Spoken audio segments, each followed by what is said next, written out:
Good evening, local. Hello, Reese. For 1 minute, can we all pay our respects to mostly insects by bowing our heads down? Now.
Hello, YouTube. Welcome to another edition of Local and Age Case Discussions. Unfortunately, Age Case V is not here today. He is on holiday. So his replacement is Reese, also known as Recording Reality. Welcome, Reese. Thank you very much for having me, Local. Appreciate it. How you doing? You all right? I'm better than I deserve, pal. How are you? I'm good. Thank you very much. It's been a week since our last discussion. I hope everyone is great in the chat. First things first, though, let's do the register. If everyone can bash the like button and put one in the chat. I'm currently striked on YouTube, so I'm off the algorithm right now. Yeah, so Reese, if you can bash that like button as well, I've done it as well. It's already done, mate. I think I did it the minute that you put the live stream up. Hello, Cheeky and D-Wit. Thanks for joining us. So, yeah. So today, Reese, you've joined me to discuss sustainability. I have. Where's the poster? My Discord crashed. Oh no. Just give me 1 second. I'm booting it back up. I should have saved the put the picture on another thing. Let's put this on in the meantime, though. This is exactly what we're talking about. Take perspective with someone with far more imagination than either of us have. Just bear with me 1 second, see if it'll allow me to share this particular piece. While you're sharing, shout out to everyone. The screen. Yeah. Once it's there, Reese, I'll pop it on. Is it sharing?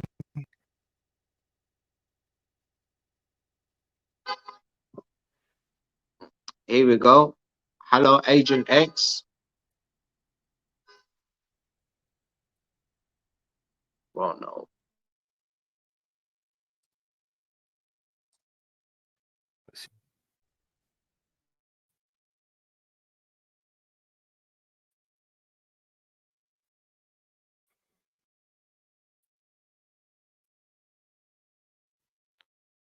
Oh, there's no audio.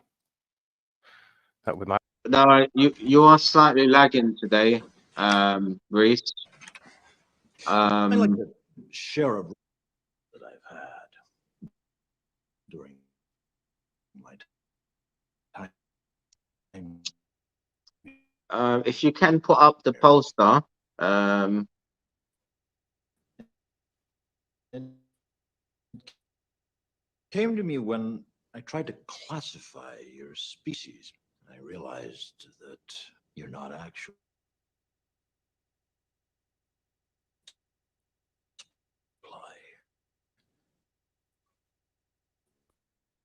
and multiply until every way you can survive is to spread to another area.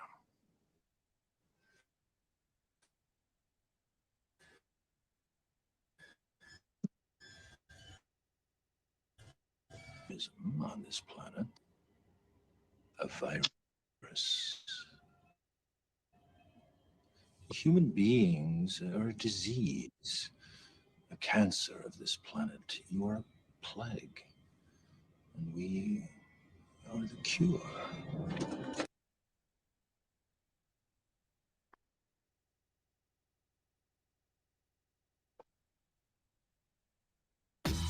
I mean, it just.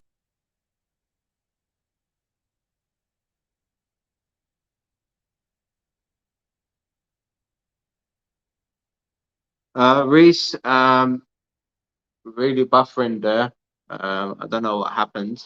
Are you there? I am, yes. Can you hear me? Do you want to stick the poster up so we can Yep, see what 1 we're second, discussing today? Yes, there we go. Sorry, my friend.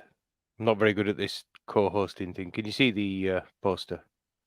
Yeah. Sk- No, hold on. Take it off. Refresh it. Yeah, that's it. Working? There we go. So we're discussing sustainability. Sustainability. Yes. Do you know What is much it? about sustainability? Well, I know a little bit. Oh yeah. I know that the way that we're living now is not sustainable. What does What about? sustainability mean, local? Well, there's 5 topics that we're looking at today, to do with sustainability. The first bullet point is economy, food, and industry. Mm-hmm. And have you heard of the circle economy? Yes. Oh, you've heard of it? Um, It's a picture. No, imagine a picture, picture a world where all your everyday products are recycled, reused, or repurposed. Uh, also that's what life should look like known as a within a closed loop circle. system. Wow, a circular economy. That's what they call it. Yeah. It's a closed loop. It basically means that it requires no material resources from any external source. So take a good example is the old milk rounds. Yeah. So when you used to have milk when I was a kid, you didn't buy your milk from the supermarket. You bought it from the milkman, and it'd be delivered fresh on your doorstep every morning. For those kids of the post 2000s that don't even recognize such things. But the milkman would come round and he'd leave your milk in a glass bottle, and you'd drink your milk, or you pour it on your cereal and your cup of tea, whatever you do with it. But And yeah, then you wash your milk bottle out and you put it on your doorstep. And the milkman takes the bottle away, and that's sure, sterilized, and then it's reused. And it comes back to sure. you a couple of weeks, a couple of Reuse. days later, a couple of weeks later. You Yeah, might get the same milk bottle back. You'd never Sure, know because they sure. all look the same. Yeah. Scratch it a But little that's bit it. and you see if you get it. Yeah. So it's we've known about these technologies, these systems of working for millennia. I mean, pottery was the first truly reusable packaging, wasn't it? I remember you was talking about the milk. I remember the half pints at school in little glass. You used to get cups of milk. Maggie Uh, Thatcher took it off us. Maggie Thatcher, the milk snatcher. I remember them too. Oh, yeah. See, I was a wasn't milk born- monitor. I was a milk I monitor. no, in our primary school we had it. The milk. I wasn't born during the Maggie era. I was born in the 90s. 1990 to be for sure. So I missed those eras. But in my school, we had the milk in the cups. Mm. I mean, aside from sustainability, it's a good idea to give kids milk because, especially if kids don't have access to milk at home, because milk used to be quite expensive. The reason it got as cheap as it did was because the supermarkets tried to use it as what they call a loss leader, because everybody drinks milk. Right. Yeah, everybody buys milk, so they'd make no profit or even make a loss on the milk and on the bread, because when people went to buy milk and bread, they didn't just buy milk and bread; they buy other things, and those things are what the supermarket made profit on. So Right. what that did was it drove down the price of milk and basically crushed the dairy farmers. So now the dairy farmers, their only customers are the supermarkets. So Okay. market basically say, They well, we're control going the market.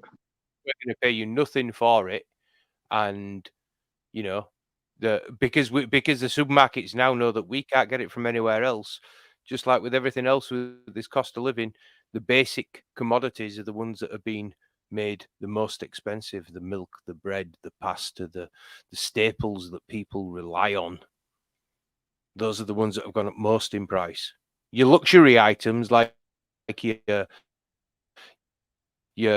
Wagyu burgers and your beef ribeyes, they haven't seen anywhere near the same level of inflation as bread and milk. I mean, you some stuff were too expensive even before the cost of living. So when they put the prices up, there's not much room for, there's not much further room upwards that they can go.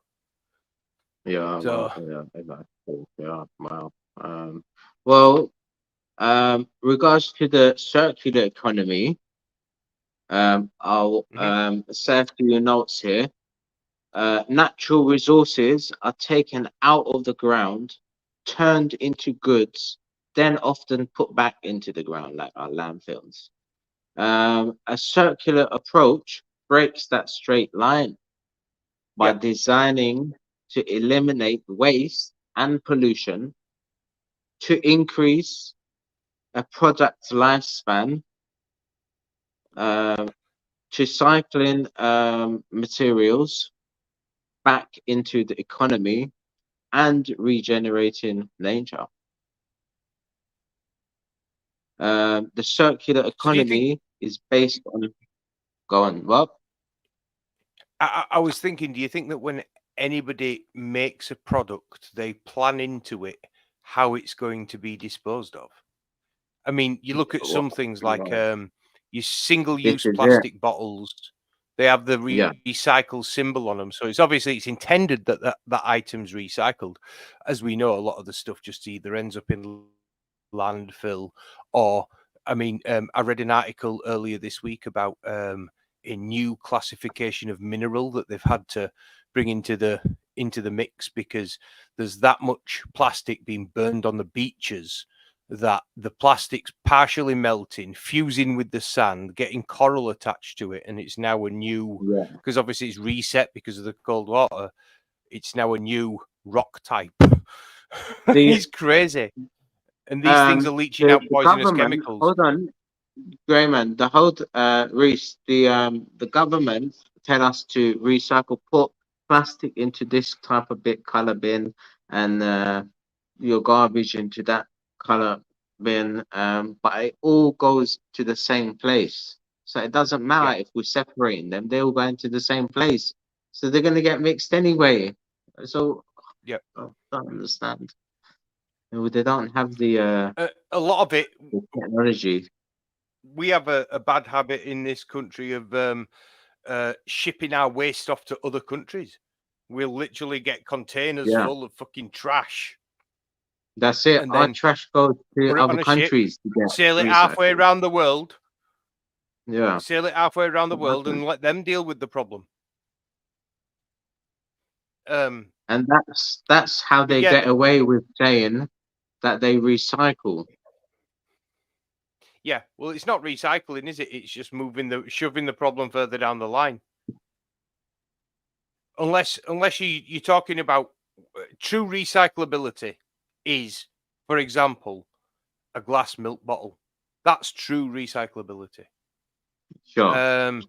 Imagine if when you went to the supermarkets and instead of the when you buy a ready meal, instead of it coming in like a tin, it came in a glass Pyrex dish with a lid on.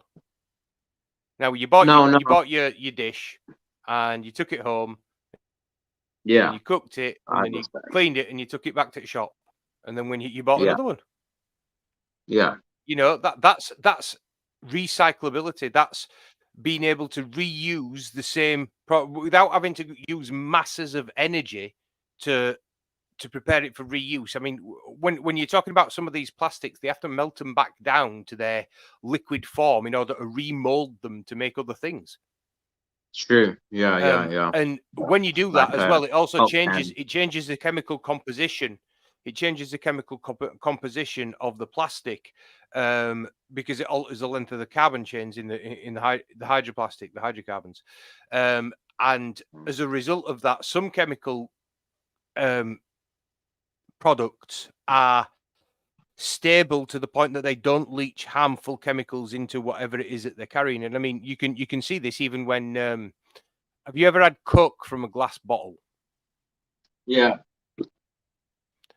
Does it taste different to any other Coke that you've ever had? Yeah, from a can. Because they've recently noticed that the studies show that in a can, there's particles that go into the drink from the can, Yeah. Yeah. and it changes the They- flavor. It does, and so exactly the same with plastic bottles as well. Yeah. Neither of them are inert, whereas a glass bottle, it's just glass. That's it. There's no harmful chemicals in glass. It's literally sand.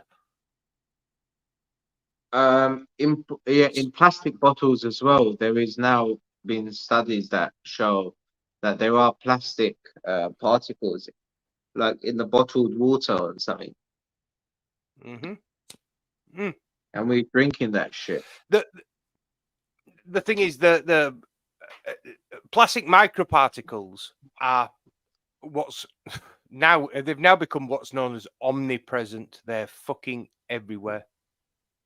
They're inside me and you. They're inside everything we eat.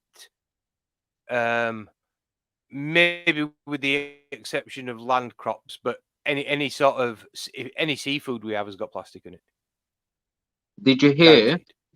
Guaranteed. Guaranteed. Did you hear, Reese? Did Go. you hear recently, while we was being fed some tragedy on the news, the government were passed into law that GMO meat should be available to the public in supermarkets. No one spoke about that. I don't necessarily have a problem with it. Now we're eating genetically I don't necessarily have a modified problem meat with genetic. I grown don't have in a lab. problem with genetically modified meat. Yeah, I don't have a problem with it.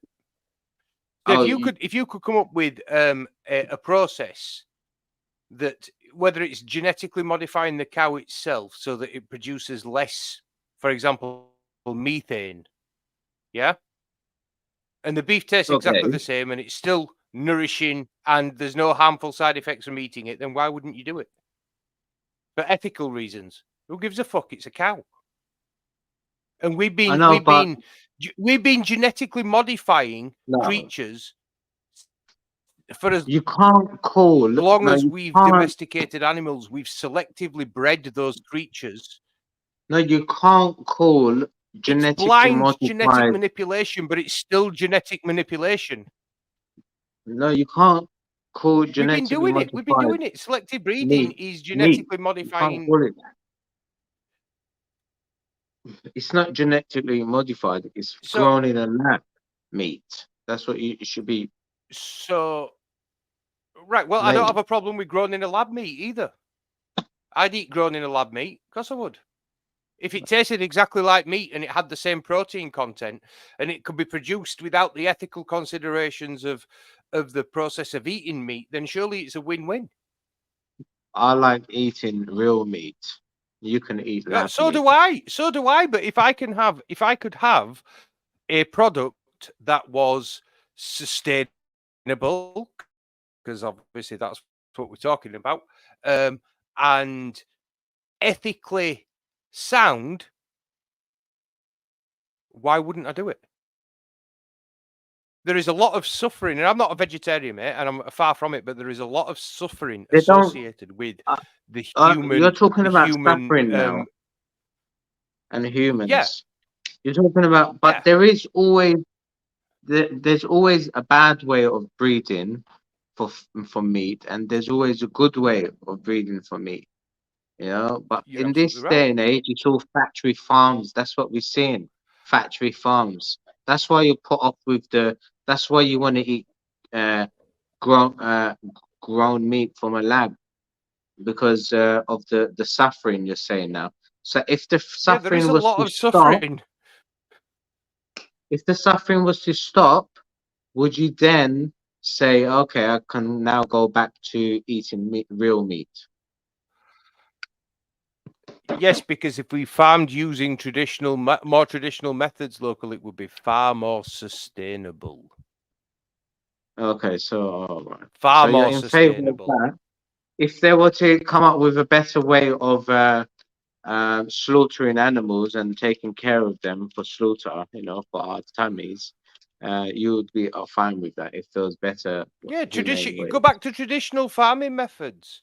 Traditional farming Yeah. methods where a farmer had a few hundred head of cows and he arable grazed them on his land. Yeah, they weren't kept up in pens or feeds or stockyards and fed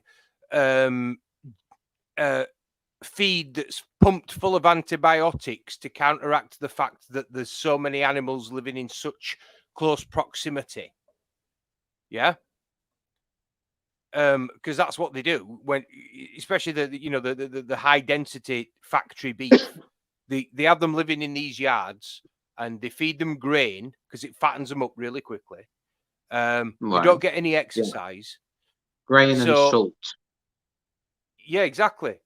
And then so Salt makes they them also pump, thirsty. like I said, they pump them full of antibiotics so that they don't get sick because they're around all these other animals. They have no Yeah. quality of life whatsoever. Now, the traditional method of farming cows, where you've got an open field and a few cows wandering around eating grass, and then, you ship a few of them off to slaughter. They've had a good life while they've been alive. They've been wandering around on the grass exactly like nature intended them to do. Yeah. They lived the life of That a is cow nature. before they served it. It's respect. Natural farming. It's respect for the animal. Yeah. That's If it. you are going to have take the life of an animal, you have to have the respect to have that, to give it the life of the animal that it is. So if it's a We cow, say it needs all to of be this wandering stuff. free in a fucking field. Yeah, I can't complain You know, too much about this. I can't complain too much about the human race. I'll go on forever. But this is the problem. We know about this, yet we're still buying the meat from Tesco's and Sainsbury's. Well, we do because what's the alternative? What's the affordable Yeah, alternative? there's no other way to sustain us. We have to do it factory farming way. This is the problem. There's not enough. The technology, the food economy, the industry. Is it sustainable right No, now? It's absolutely not. not. Do you know what the phosphorus crisis is? The phosphorus price. Phosphate, no. Phosphate crisis. Phosphate, no. It's basically there's phosphate. So phosphate is a chemical element. It's actually yeah. It's a fertilizer. To put it simply, there's three main fertilizers that you use when you're farming. There's nitrogen, there's phosphate, and the other's potassium. Yeah. So you've got to closely monitor and balance these levels in your growing medium in order to be able to produce food, because plants need these chemicals in order to grow. Now, traditionally, we would employ something called crop rotation. Now, what crop rotation is there are some plants that extract particular chemicals from the soil and they need them to grow. Yeah. But during that growth process, they might extract one chemical, but they put another one back. Peas are a perfect example. They are nitrogen fixers. So basically, they absorb nitrogen from the atmosphere, and our atmosphere is 70% nitrogen. But there's not much nitrogen in the soil, not many nitrates in the soil. And if it weren't for plant types like peas, there wouldn't be any nitrogen in the soil, and other plants require that substance in order to be able to grow. So what we do is we'd rotate our crops from year to year. So one year we grow potatoes, and then the next year we grow barley, and then the following year we grow turnips. And if we were a bigger farm, we might have a 5-field rotation. So we grow potatoes and barley and another 2 crops, turnips, and then in the 5th field, we'd leave that field barren. Yeah, it'd be left bare for the year to let it recover. And also, whilst it were recovering, it turned into a wildflower meadow. All sorts of scrub plants would pollinate and start growing. Yeah, it'd go to weed. So, what all those plants, they all have a function in the biological cycle, in the chemical cycle in the soil. So when they die at the end of the year and they break down into the soil, they're providing the soil with those those nutrients that they would have otherwise missed.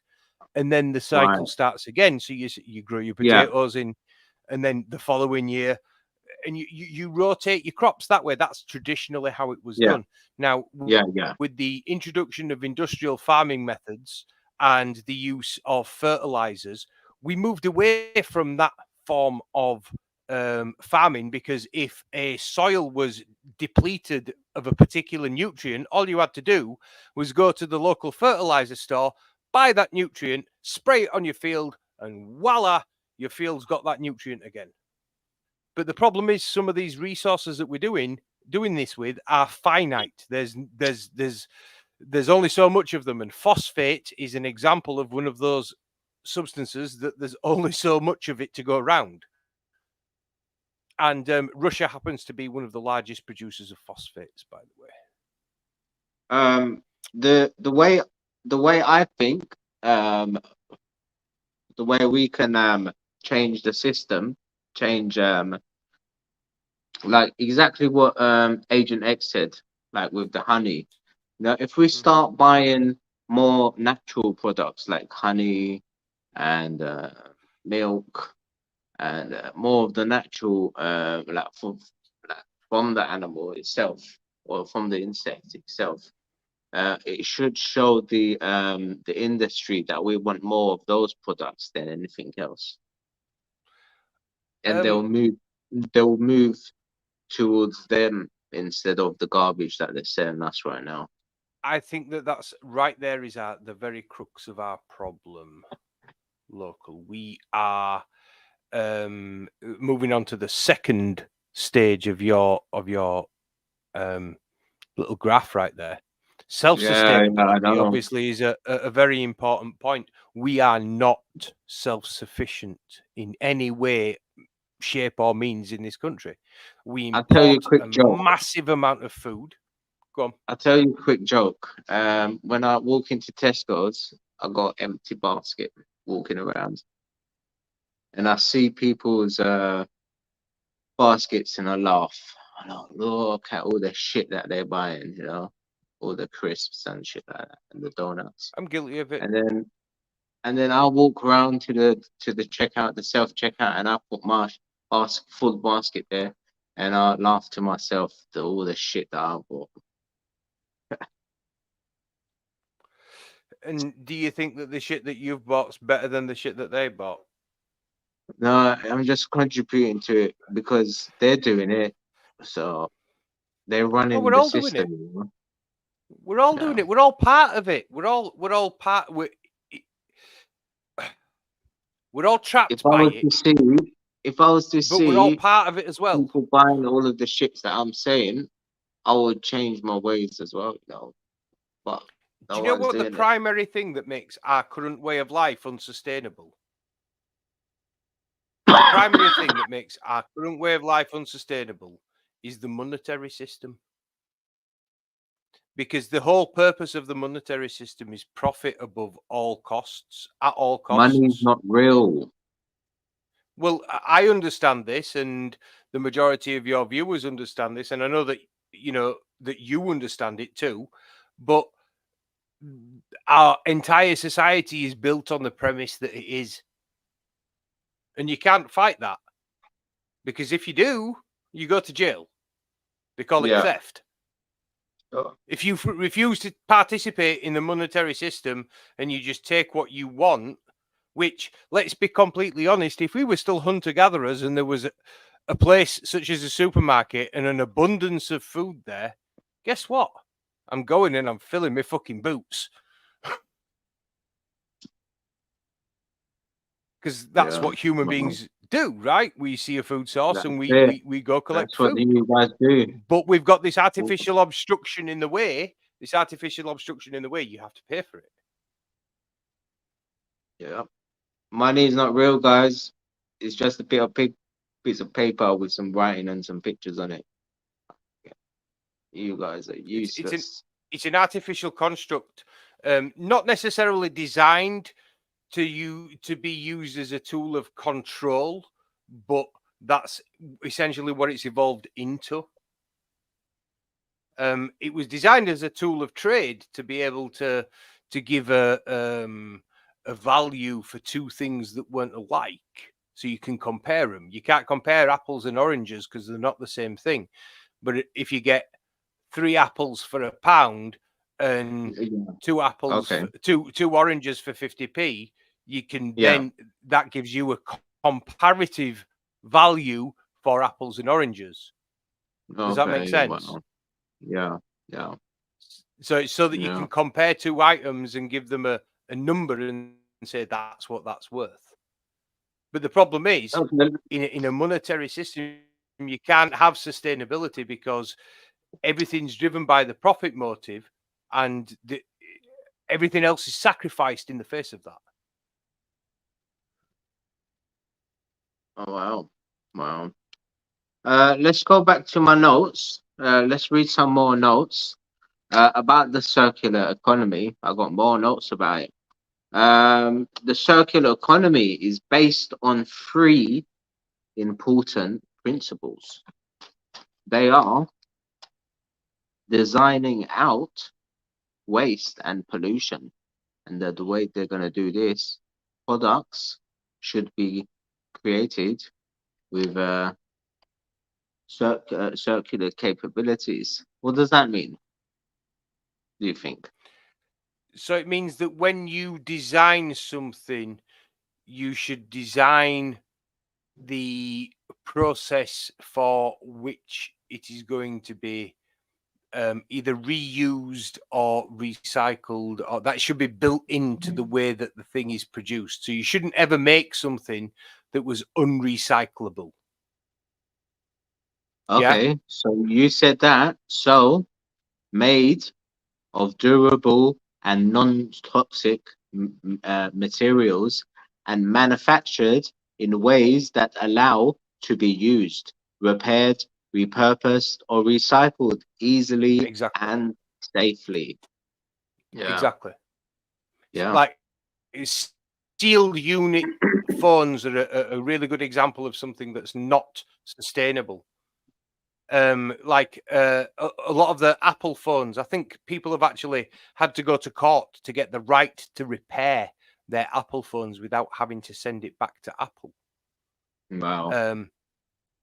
And basically, if a phone's of a certain age as well, Apple, if you send it back to repair to them, they'll just throw it away and give you a new model, or encourage you to buy a new model. You know what I mean? And because you know what they do with those phones that they say they recycle? They actually put it onto Amazon so that people like us can buy it and have we have a 1-year guarantee on it, so that we can use it for 8 months and then send it back and get another one.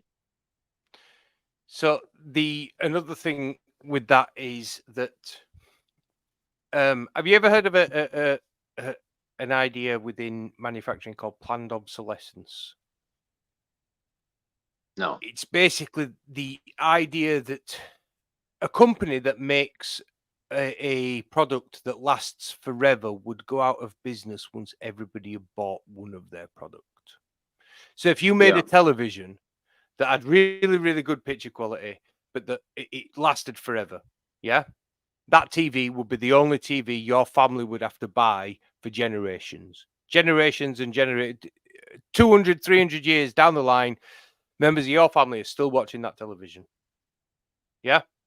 Now, once that company has sold one television to every family in the world, nobody else will buy televisions.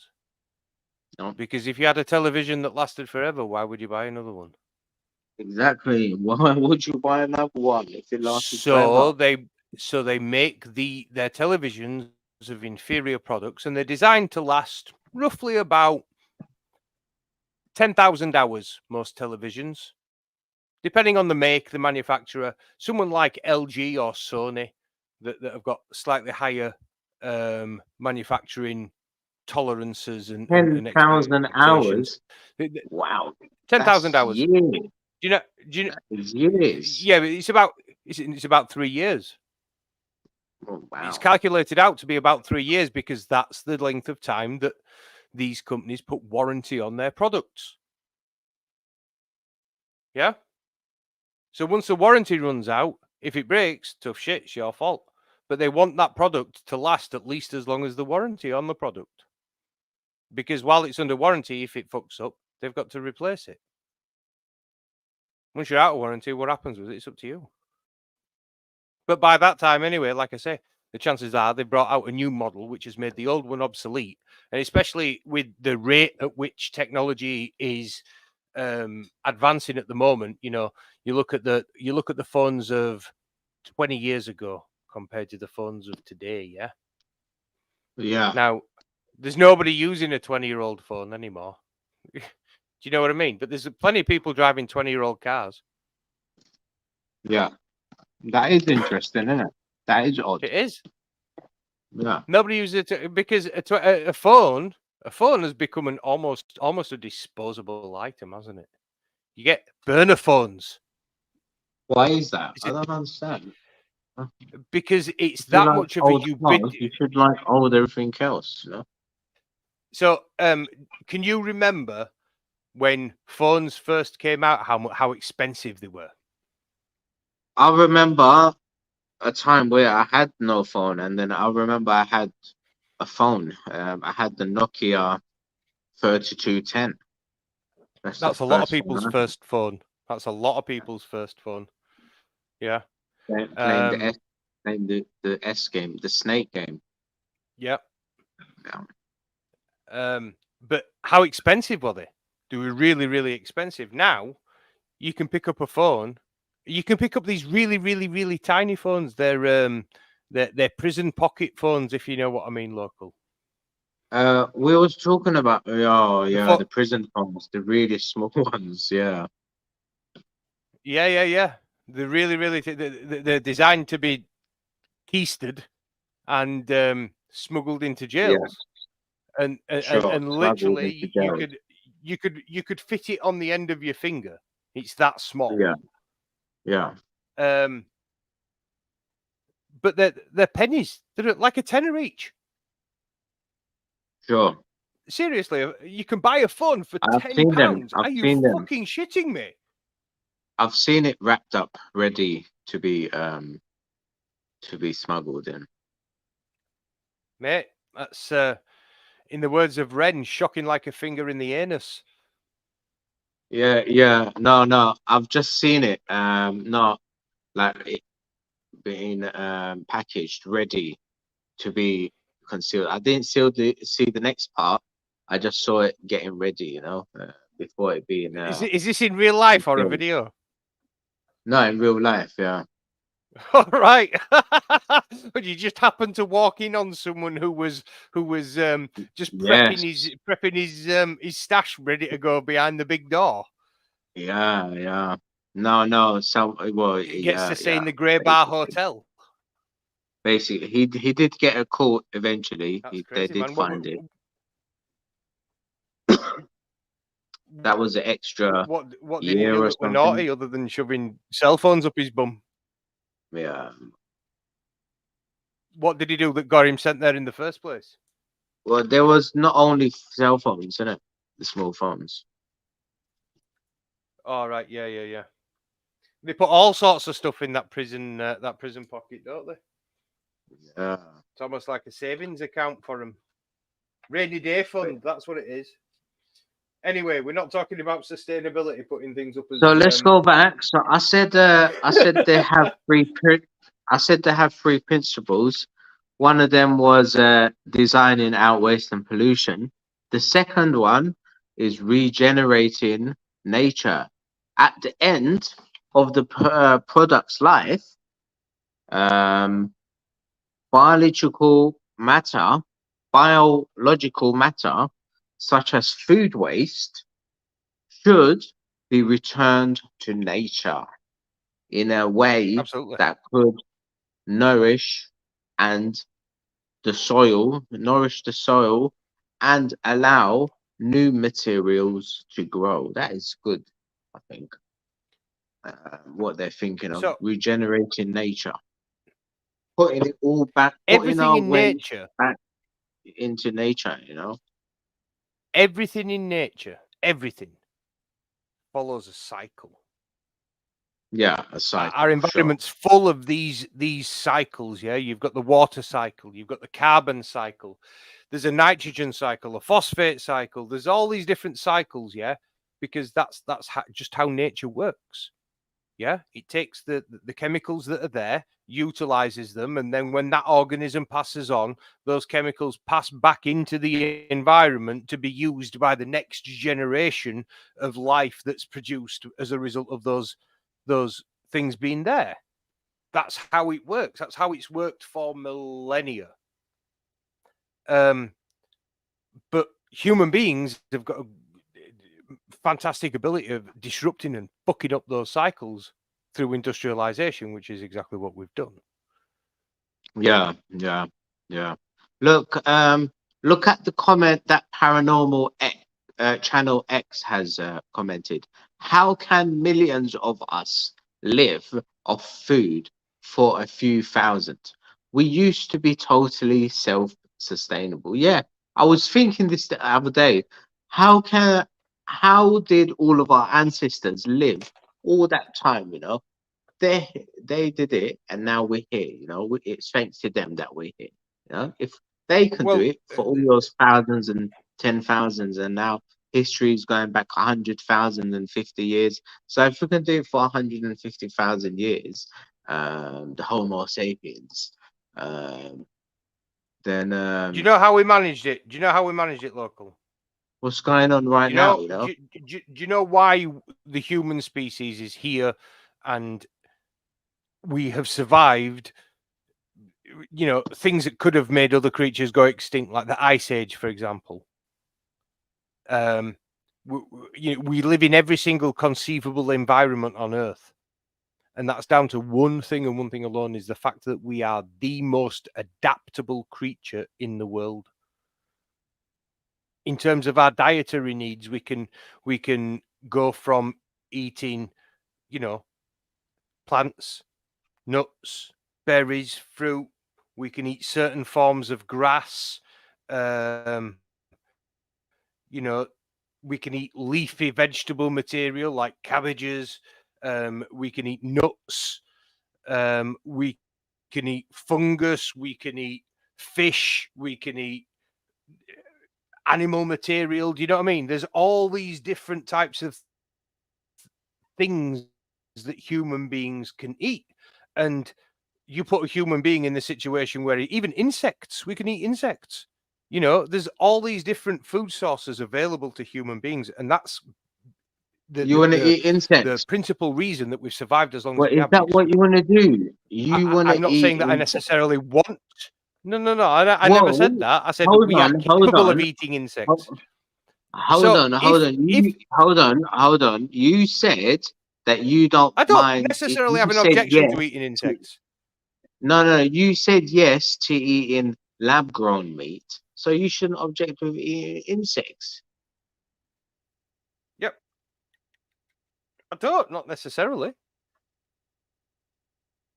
I don't necessarily have any objection with eating insects, as long as they were farmed in a manner that I was sure that they weren't harmful to me. Does that make sense? Obviously, I wouldn't eat a cockroach that's been crawling around on shit. But if there was a product that was made of an organism that was raised in a sterile environment or as close to as possible, but and it was hygienic and there was going to be no detrimental health effects from eating that organism, then yeah, why the fuck not? Look, I've got some notes here. An example of a Kickstart company that is nourishing the soil and allowing new materials to grow. An Indian startup and 2021 Earthshot Prize winner, Kakachar, is addressing the environmental impact of burning agricultural waste through cheap, portable technology that can be attached to tractors to convert crop residues into sellable non-products like fuel and fertility. And fertilizer. Fertilizer, I mean, fertility. Fertilizer. So, you know, there are a number of technologies that are out there, and these are pretty much open source technologies. Yeah, so they don't have like patents on them. You're not restricting, and you can make them, most of them out of like recycled materials. I spoke to you about them before. There's a biogas Yes, generator biogases. that you can Yeah. make. And What basically what it is what do you have you to replicate the conditions. you have to harvest Go on, sorry. carbon dioxide. You have to harvest carbon dioxide for it to work. The methane, you're harvesting the smoke. methane that the Oh, that's better. there's an echo right there, mate. No, it's you. I don't think so, because I can hear myself. Yeah, your voice has changed. The sound has changed. Yours has too. It's 1 changed second, again. I'll drop out and then come back in. But you'll lose your background. Oh yeah, and yours has gone back to normal now. Hello? So whatever you did before, don't do it again. Hello, Yeah, can you hear me? I didn't do nothing. I didn't do nothing. If you played around, it was you. Yeah, it went a bit weird. Um, No, it wasn't me, mate. yeah, so this startup company, Kakakra, is addressing this environment. So hopefully they take over this industry and become a leader and a follower, so that we can have more see, the thing is- sustainable ways of cheap portable technology. I think that it's hubris to put our faith in corporations to improve their production systems to create more sustainable food networks for us. I think that what we need to do is understand that it has to be a community-led solution. So you can't have corporations in charge of getting us to become self-sustainable, to improve the environment. So what we need to start doing is growing most of the food that we eat in the vicinity, in the area of where we live. Yeah, exactly. And then we can utilize byproducts of this process. We need to start growing at when you grow food.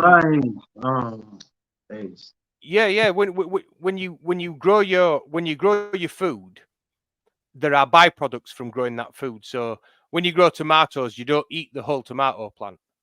A big part of the tomato plant gets thrown away because it's inedible to us and it doesn't taste very nice.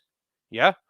So instead of just throwing that away and sending it to landfill and disposing of it, like I say, nature provides us with the tools to break that down into more useful products that can be used to fertilize and pass that nutrition on to other generations of plants.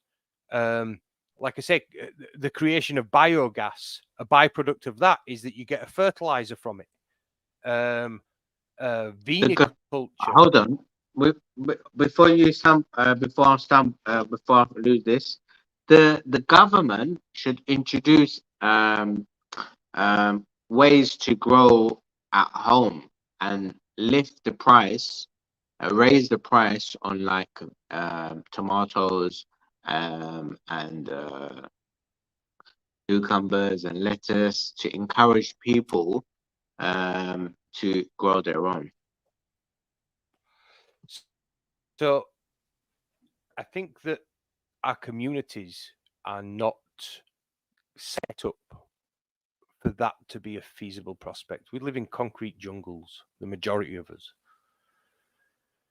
So it's very, very difficult to grow your own food when you're surrounded by buildings and, you know, you generally don't have enough space to live and exist as a human being, let alone grow your own food as well. If you live in a high rise in the center of a city center, you're fucked, are you?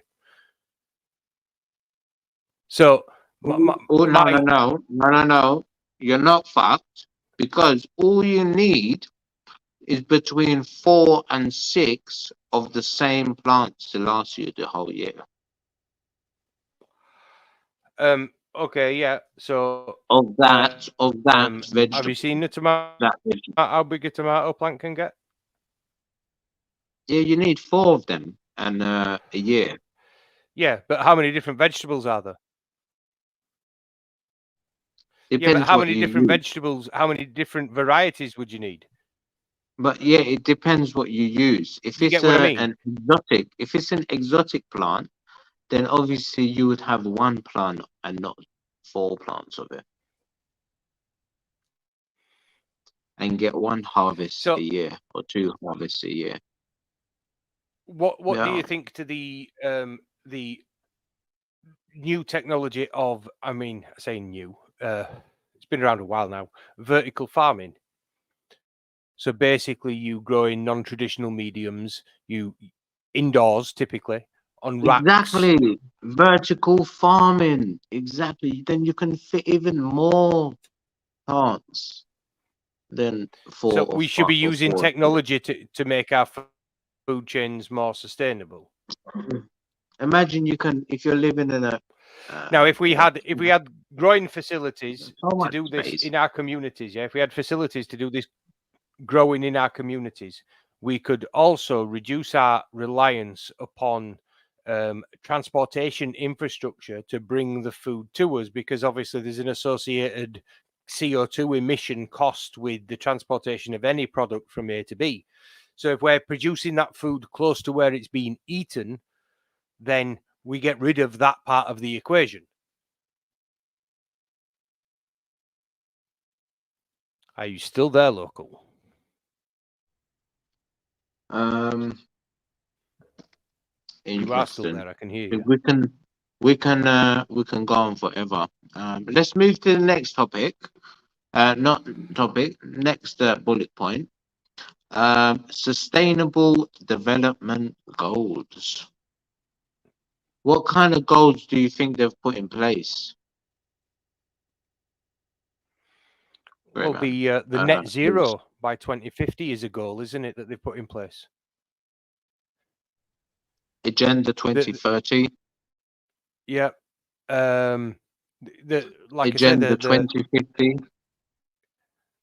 they keep bringing out, they keep updating it, because obviously the having to take more and more drastic action the closer these deadlines get, because early on, back in the 80s and 90s, when Al Gore was warning us about what was coming down the path, and people like Noam Chomsky, I think Carl Sagan also spoke out about it. It's been well known that human interference in the composition of our air is essentially going to cause climate change. It's been known for years and years and years. Right. They all warned us, Yeah. and we did nothing about it. We did nothing about it because they told us it were going to be in, it'll be in 70, 80 years What year time. was Don't this? worry about it. What This year was like was this? in the 80s. Al Gore first started speaking out pretty much in the 80s about climate change. So it's been well known about, well documented. It just nobody. Yeah. There was no political will to do anything about it, because bear in mind, we are by nature competitive creatures. Yeah. So yeah, we all we're very aggressive creatures. We like to mhm. slaughter each other. There's a word, not slaughter. There's a word that would do something to each other. What is it? Like Subjugate. if aliens were to come down and see us, they'll be like, fuck the planet Earth. You know, we fight against each other. We bomb each other. You know. That is a Uh, potential. That is a potential answer to the Fermi paradox. Is that, you know, local? The fact that it could well be that there are alien life forms out there and they have visited this planet. However, we are in some form of quarantine because human thought is that primitive that it's probably considered contagious. Do you know what I mean? Yeah. They wouldn't want too many people, too many aliens coming down to Earth because we are homicidal. We're fucking crazy. Interesting. Yeah. You know, and you can just, I know it's a scene straight out of Hollywood, but you can just imagine if an alien did ever land in America somewhere, there'd be a redneck there with his fucking shotgun shooting at his UFO. Yeah. You know what I mean? Just typical. Yeah, we're Look, I primitive got compared to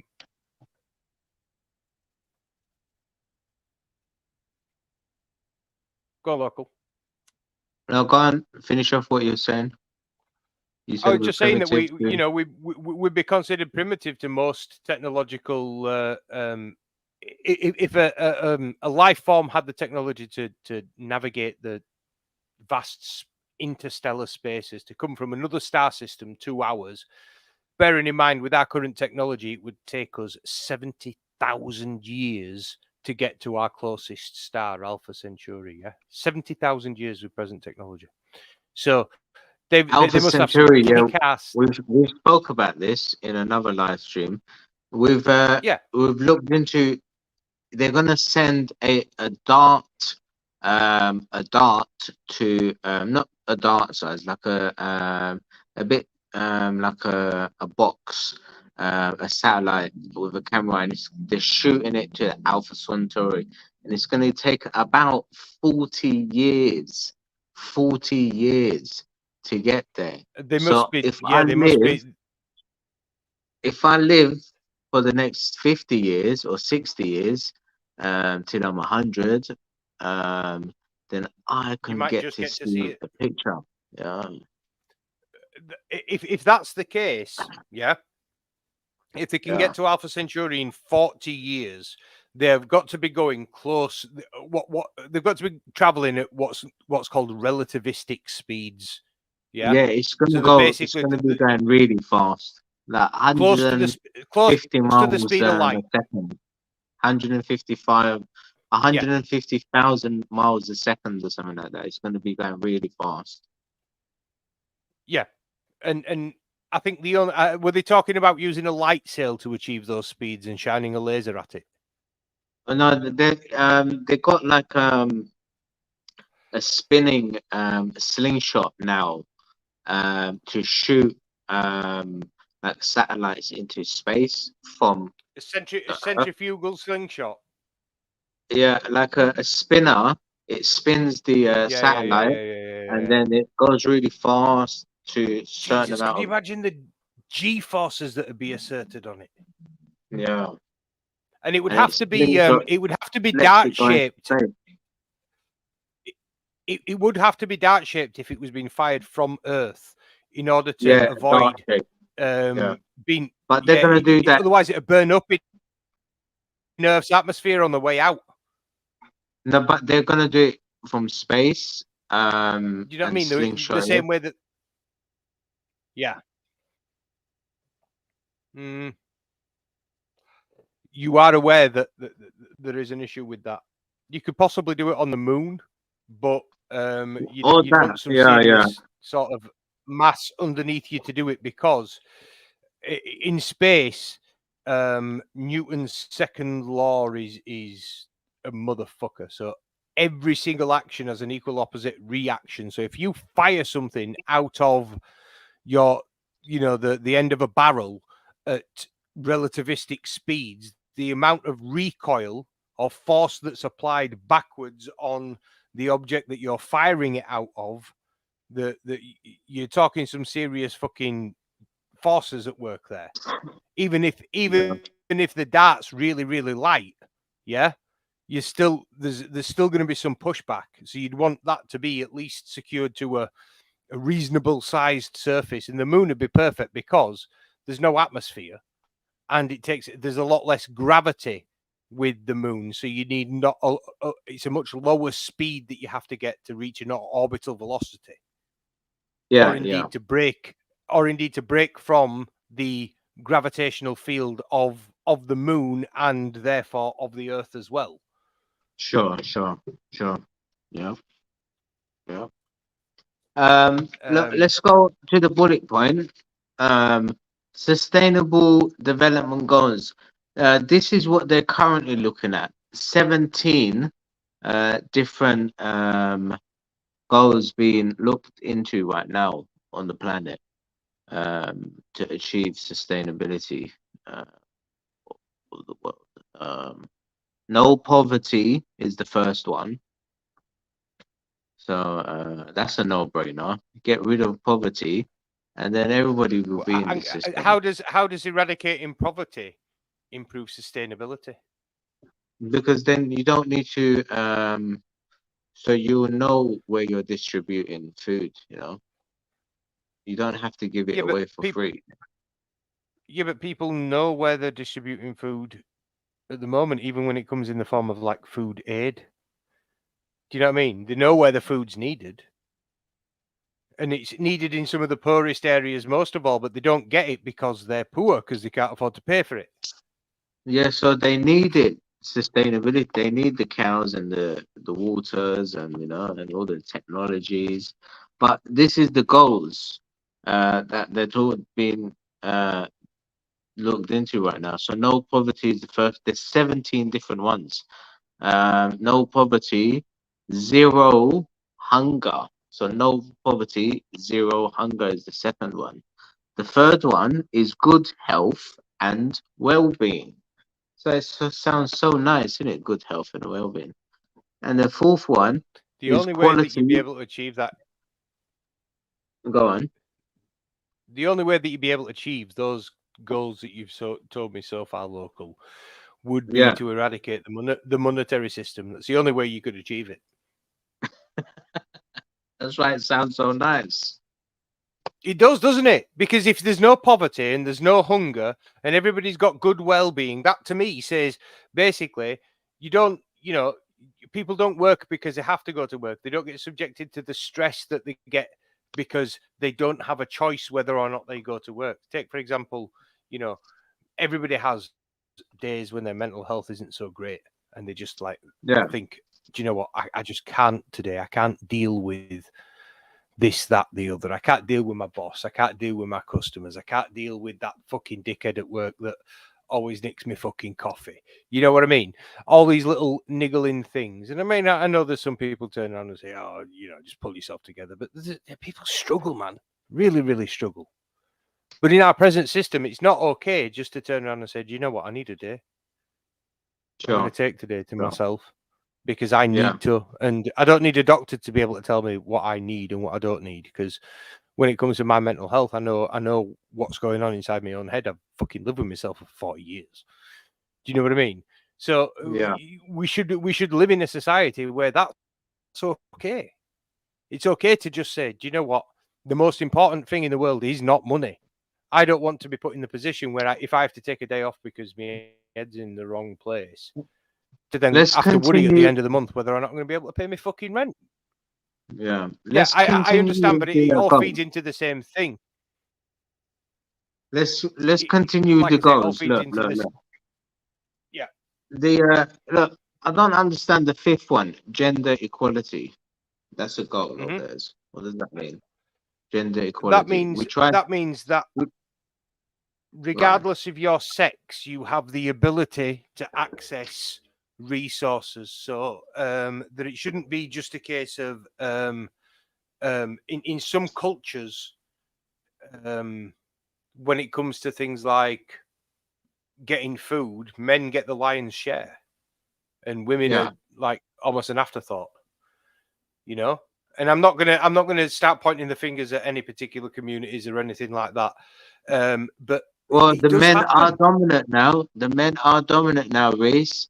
The men are winning with the violent. If you want to call them, you can, but they do, but they get offended. But you can call it biological men.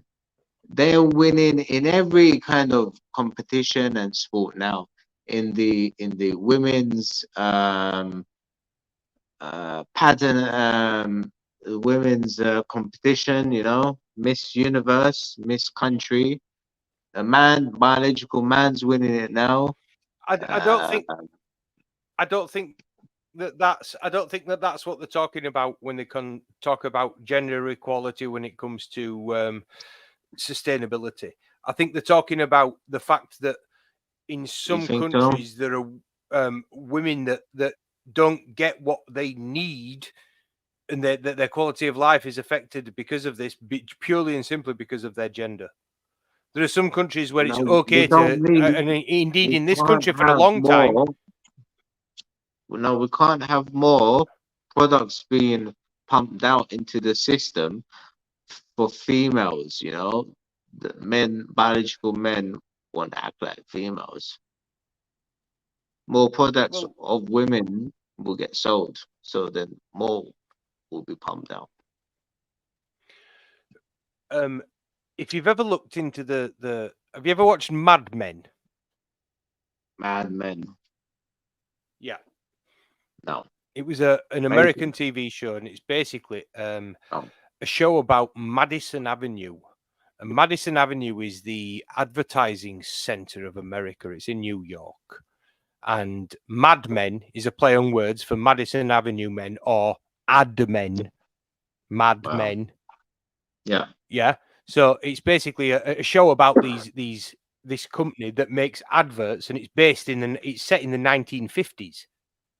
And just the way that they make these adverts and the thought process that behind a lot of these adverts, the adverts were designed to be attractive to men from a sexual perspective, but attractive to a woman from a practical perspective.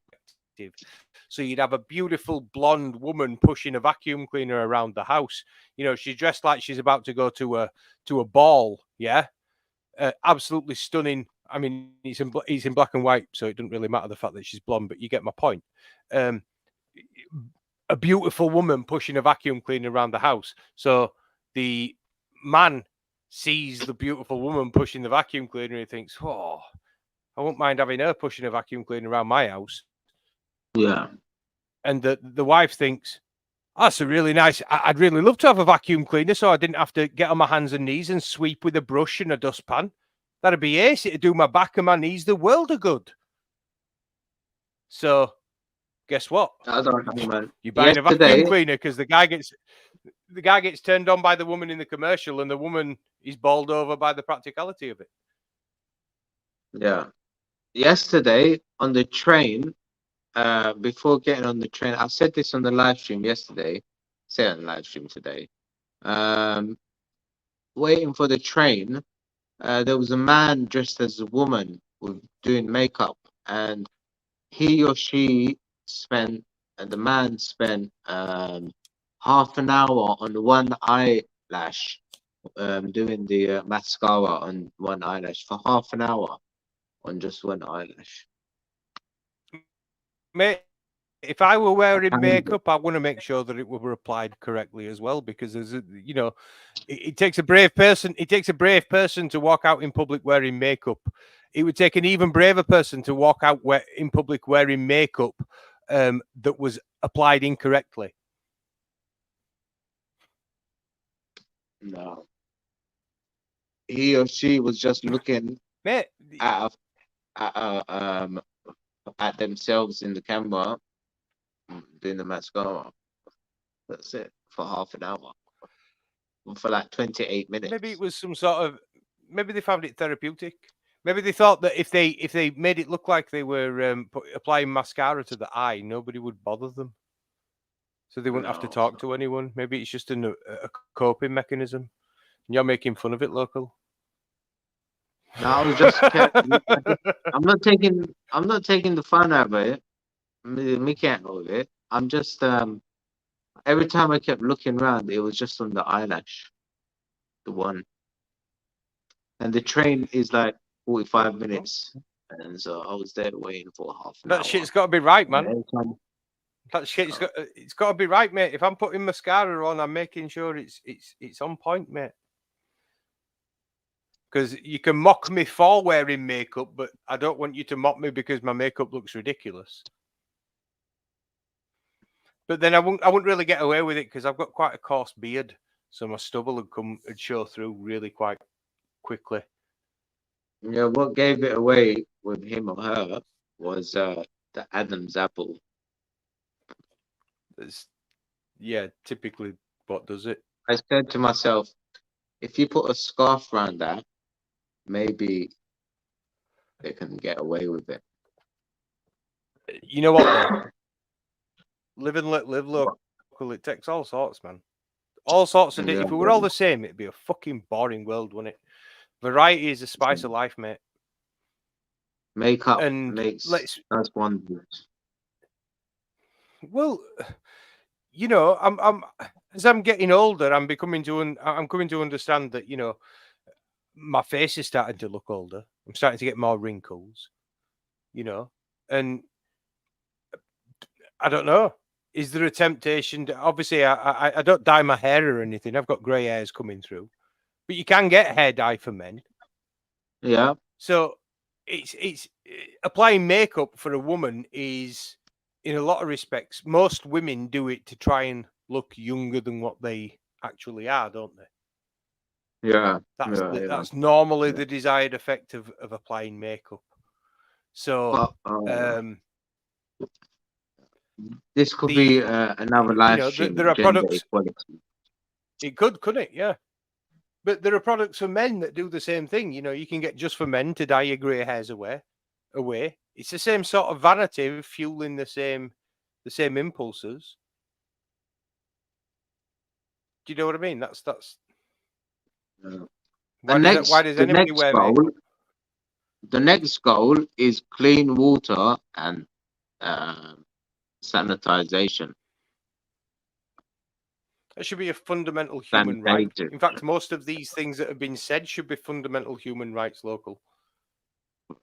Number 7 goal is affordable and clean energy. That's a new one. Affordable energy. Not right now, with energy prices going up. Well, number 8. They're not doing themselves any favors, are they? No. Number 8, decent work and economic growth. Number 9 goal, industry, innovation, and infrastructure. We was talking about that earlier. With the vertical growing. Vertical growing is the best solution for indoor growing vegetables. They need to think about using it in harmony with some of these other technologies as well, though, local. You grow your. You know, it'd be pretty cool to be able to have one of these. You what? Sorry. Grow your strawberries, vertically growing. You know, in your house. Yeah. There's hundreds of different crops you can grow vertically. No. They actually did a test, yeah, and they had 1 acre of greenhouse that was used to employ vertical farming methods. Yeah. And do you know how many acres worth of food? They were growing wheat, I think. Do you know how many acres worth of wheat they managed to grow by employing vertical farming methods on 1 acre of land? Yeah. Tell me. 177 acres. What? They grew 100 an acre.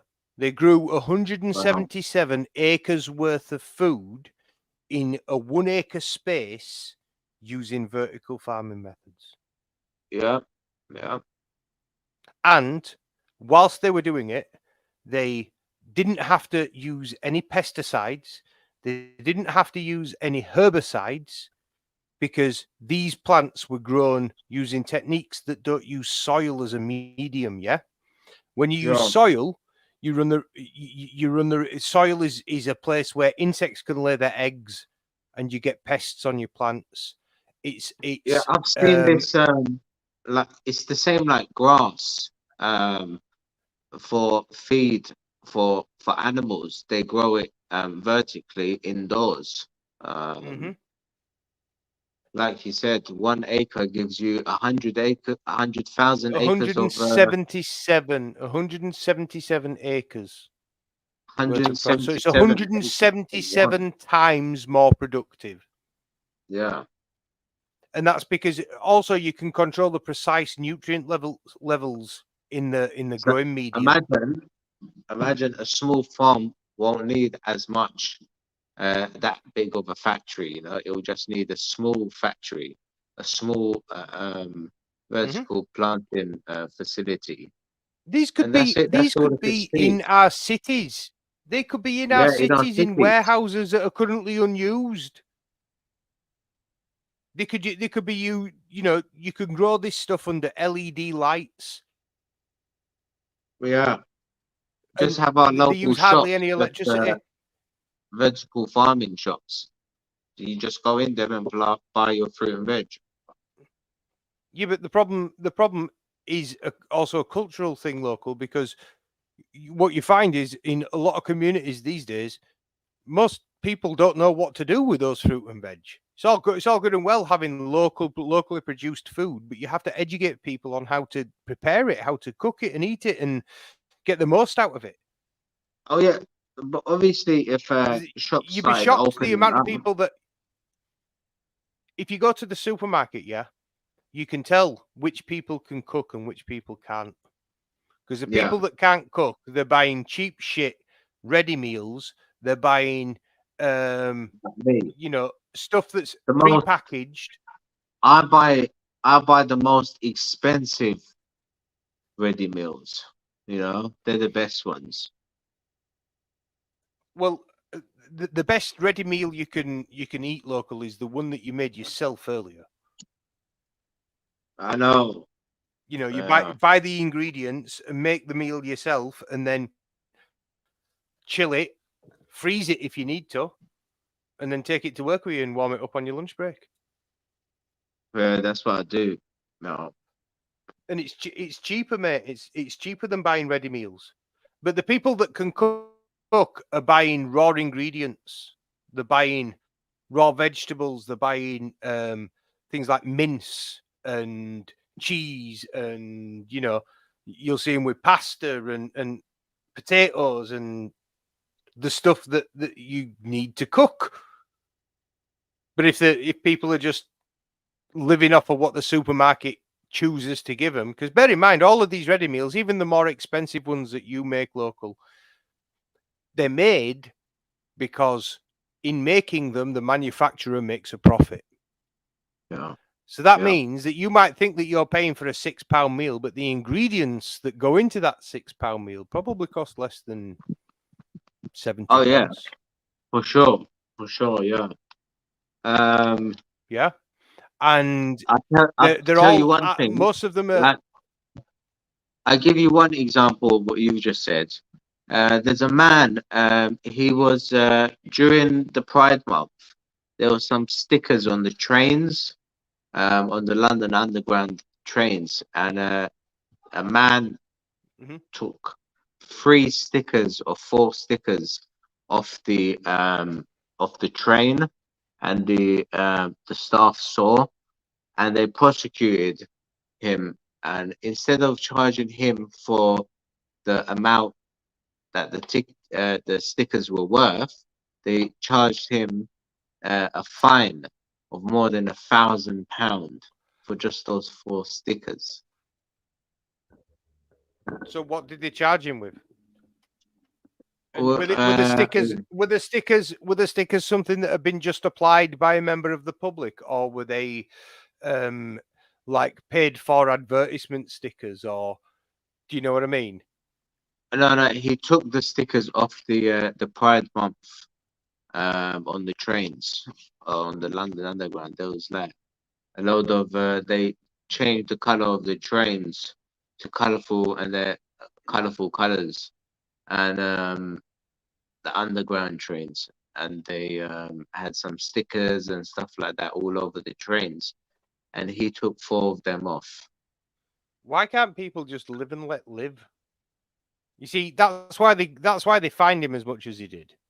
Yeah, because he might not like that sticker being there, but somebody's paid for that sticker to be there. Yeah, and him destroying it because he disagrees with it is, well, it's an act of criminal damage, isn't it? Just because you don't like the color of something, it doesn't give you the right. Imagine if somebody had put a wrap on the car and he goes and tries, picking the vinyl off someone's car.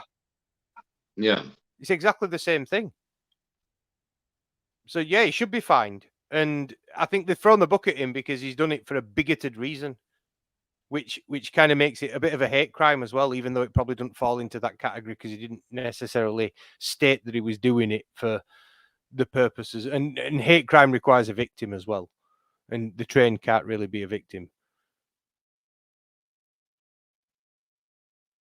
But you get the point. It's an ideologically motivated act of criminal damage, essentially. During lockdown, people started using an old multi-story car park as a community allotment. I love it. I love it. That's perfect. Do it. What would be even more perfect would be if they were to use that same multi-story car park to, I know they're already growing vertically by virtue of it being a multi-story car park, but if they grew vertically within each level of the multi-story car park, that would just be like serendipitous, because not the car park will be engineered to carry large amounts of weight, and obviously that's your biggest enemy when you're growing vertical is weight. A standard floor, if you were to try growing acres worth of crops on a standard first floor building, you know what I mean? If you're not on the ground floor, the first floor up, the weight of it alone would bring the floor down. So a reinforced parking garage is a great idea of doing it.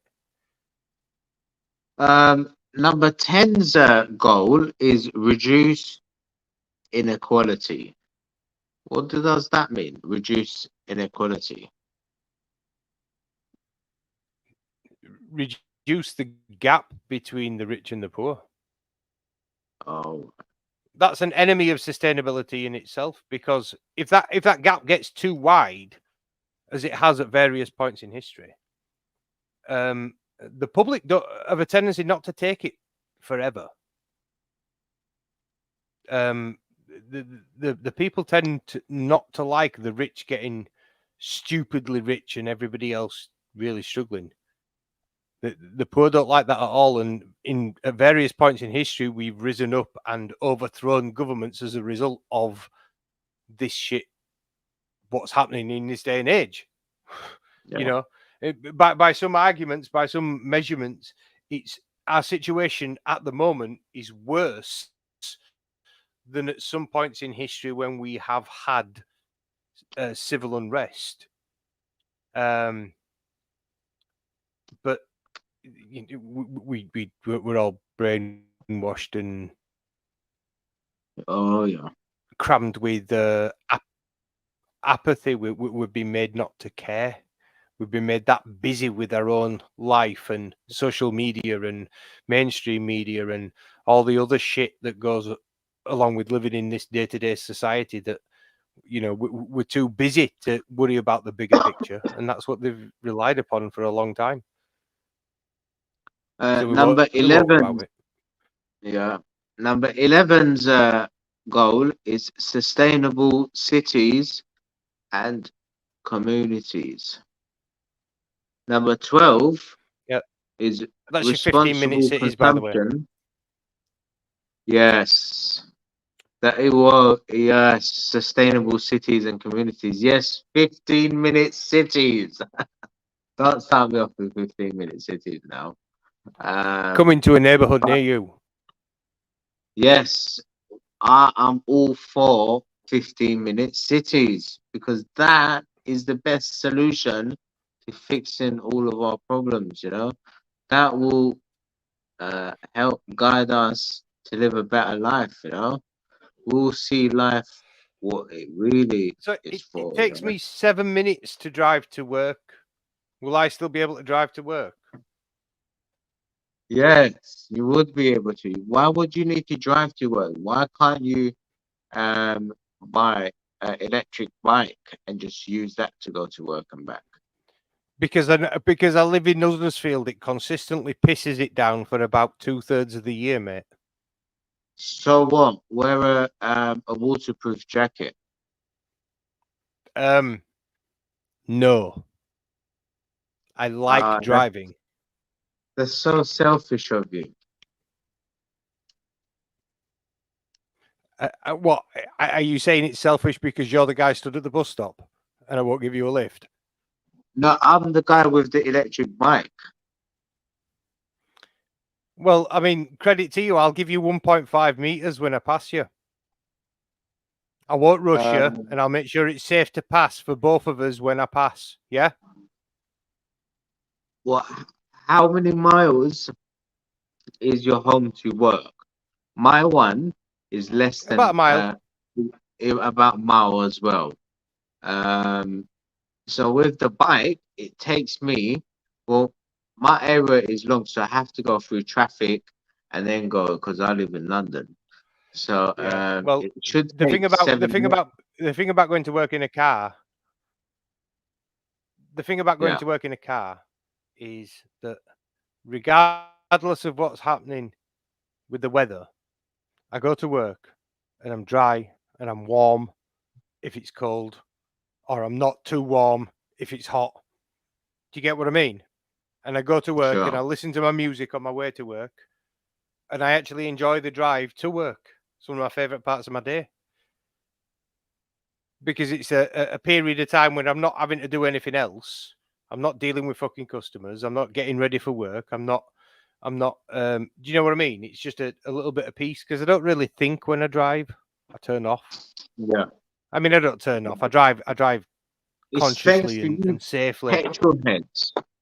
I spoke with a guy at work, Reese. I spoke with a guy at work about the 15-minute cities and the ULEZ zones and the £12.50 charge. And all the time you have to go in and out. I'm like, you just live down the road. Why do you need to come to work using your car? Just use the electric bike. That will save you so much money. That will save you insurance. That will save you everything. You know, sell your car and get something small. You know the thing is, don't you? It's You save all that the money. car for me. The car, imagine me the having petrol. me having my car is more about what I can do with my car outside of work. It's not just to get me to work and back. Obviously, that's one of the benefits of having a car is it gets me to work and back. The main reason I have a car is because if I want to take my daughter out for the day and we want to go to the seaside or we want to go anywhere else in the country, You're right. Okay. and I can't do that on an electric bike, mate. With the best will in the world, I'm sorry. I'm taking my daughter to Whitby tomorrow, so you know I won't be able to go to Whitby on an electric bike with my daughter on back, would I? Oh, no, but you're going to work, you know, so you would use that bike to go to work. Well, in an ideal world, I would, but at the moment, I can't afford an electric bike, and I probably could afford an electric bike if I didn't have a car. But I want to have a car. I'm sorry. And, To me, local having a car means having freedom.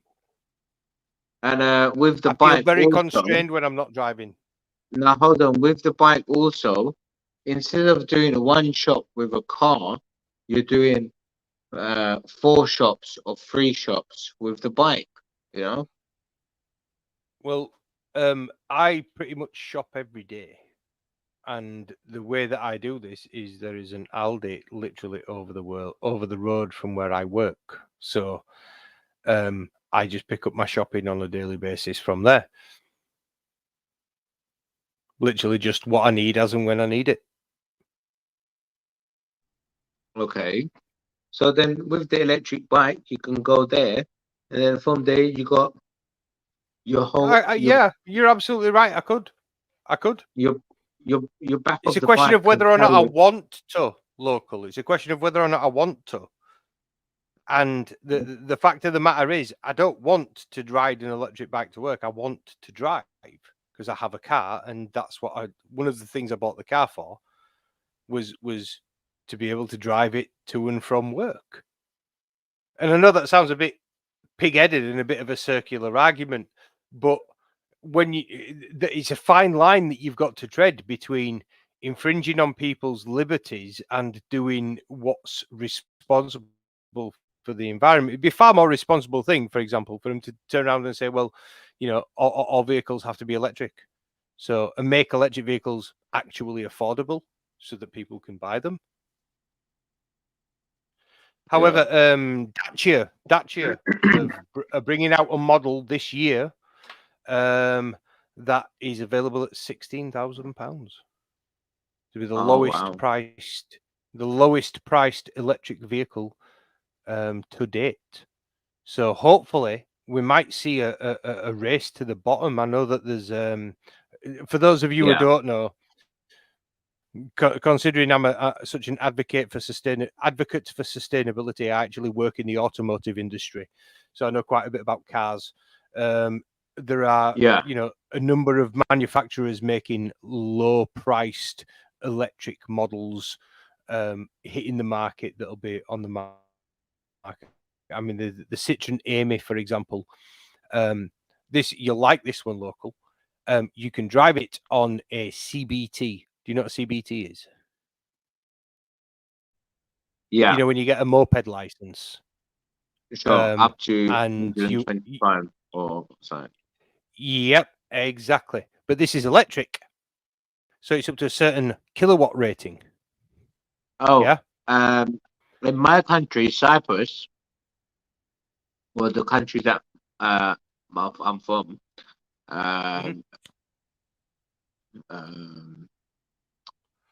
electric bikes, you don't need a license.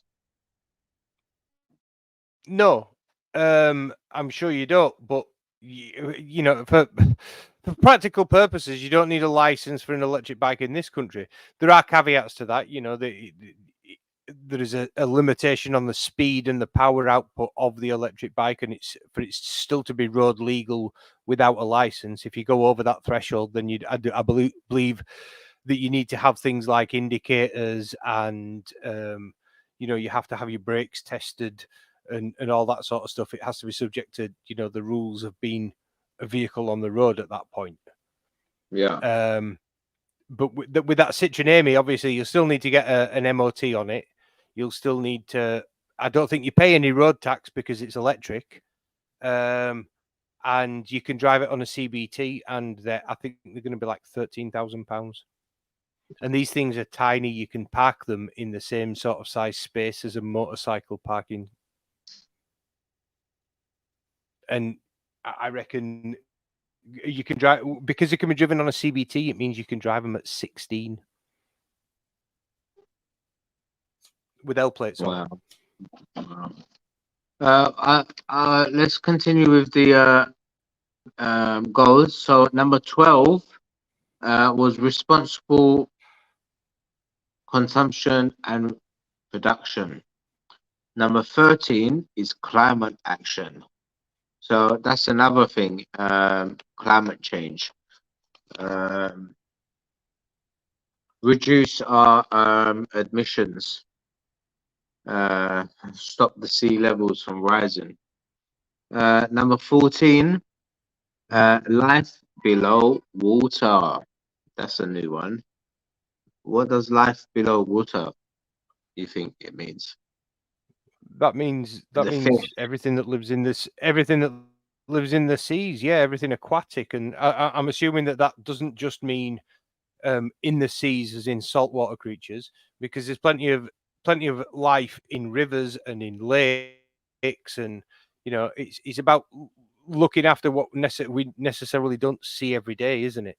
You know, but Yeah. the thing is, the ecosystems that exist in the ocean are that pivotal that they can affect life everywhere on Earth if those ecosystems become out of equilibrium.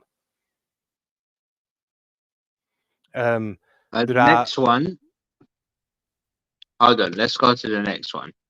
Number 16 is peace, justice, and strong institutes. That's a good one, isn't it? Well, there's never going to be peace in the justice and world. strong institutions. Well, Yeah. peace is the enemy of sustainability, isn't it? Because war is the ultimate in unsustainable action. You can't be perpetually at war. That's an impossibility. There has to be peace at some point. But we need wars. Do you get what I mean? We need wars to fund our economies. We depend Yeah, on them. because funding the economy and making rich people even richer is obviously the whole reason why we exist, isn't it? But if they get richer, it means they can pay us more per hour. Oh, really? How has that happened? When CEO and shareholder profits and dividends have gone up through the roof in the present cost of living crisis, but wages have stayed exactly the same. When inflation's gone up and in Yeah, real I terms know. it's resulted in everybody in the country having a pay cut. My Unless company did that as well. you were lucky enough to be valuable enough to be able to renegotiate your contract and get a higher Yeah, no, rate. my But company no did one's that as well. no one's getting a fucking pay Reece. rise for years, mate. My company did that as well, Reese. The owners took out. It's a family-run company, but it's massive, obviously, and they took out dividends. You know, millions Yeah. and millions of pounds, and they can't give us a pay rise. And the drivers You have got been fuck moaning all. for a pay rise for the last year. You know, You got No. fuck all, mate. It's an absolute travesty, but it's the exact way. It's a symptom of the sick society that we work in, that we live in. It is. So look Because human at beings are number only 17. useful. Look at number 17's goal. The last and not least, partnerships for the goals. Now, who are they gonna That's all get these funded? different corporations that they have JP with Morgan's and Rothschilds and Rockefellers. World they Economic want to Forum do and IMF. All the initials. Just insert the initials here, and that's who's involved that. in it. Bill Gates, yeah, Melinda Oh, Gates. but Bill and Melinda Gates. Oh, yeah, because obviously everything they touch is not tarnished by the ruthless demons of capitalism. Give me Yeah. 2 seconds, please. Look, I'm just going to go and grab a drink. All right, man.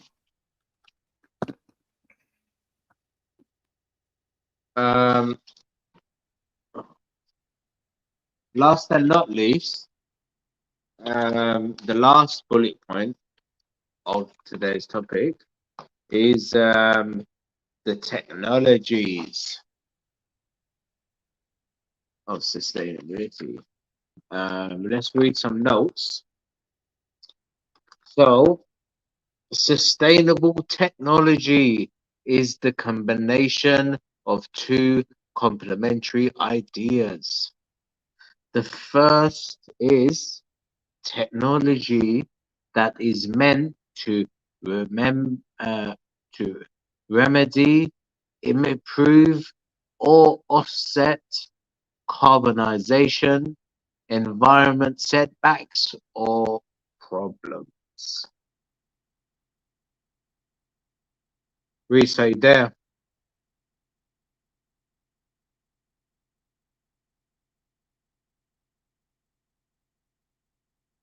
The second in technology that is produced using green or ecologically responsible materials or processes. Just had to wet my whistle, so to speak. Yeah, I've moved on to the next topic of technologies for sustainability. And I was saying, I was reading some notes and I was saying, sustainable technologies is the combination of two complementary ideas. The first is technology is meant to remedy, improve, or offset carbonization, environment setbacks, or problems. And the second one is technology that is produced using green or ecologically responsible materials or processes. Mm-hmm. Yeah. So I would add into that space technologies. Oh yeah. Like the Because but with space, there's a lot of rocks in space, so you need like self-healing solar panels that can self-heal in the sky at the same time they're getting the sun's power. But that's a new technology. They haven't come to that yet. They're currently not harvesting any energy from the sun on the planet. so I think the sorry, my Discord's just No, that's crashed fine. again. So I think that what we're going to see going forward is that as the cost per ton to orbit decreases as a result of the new technologies that are coming into play, Yeah. namely once Starship becomes operational, the cost per ton to orbit is going to drop through the floor. So a lot of things that were previously prohibitive because they were seemed to be too expensive become achievable. And Sure. one of the things that it's important to consider with this technology as well is that they use methane engines, and part of their procurement process for the methane is to use machines that use electricity to convert the CO2 in the atmosphere and combine it with water to create methane. Sure. So it's actually removing CO2 from the atmosphere, and that methane is then put into a carbon capture. rocket. So they call it carbon capture. That, of course, yeah. So that methane's then put into the rocket, and the rocket sets off. Now, obviously, it burns some of that methane, and as a result of burning it, it produces CO2, right? That's Yeah. a natural byproduct of burning methane. But the first stage, obviously, fires when it's in the Earth's atmosphere. By the time the second stage fires, it's out of the atmosphere. So any CO2 that's emitted from the engine as a result of the combustion is outside Earth's atmosphere. Yeah. So we're actually extracting at that point we will be extracting CO2 and dumping it in space. So obviously the benefits of that, yeah, you'd have to do an awful lot of trips to have a potential impact on the CO2 levels on Earth. But it's definitely a carbon negative process in the long run.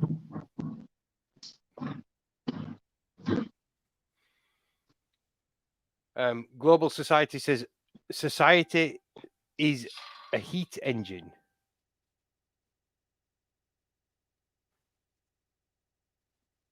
Stopping all human activity will eliminate aerosols in the atmosphere that block the sun's heat.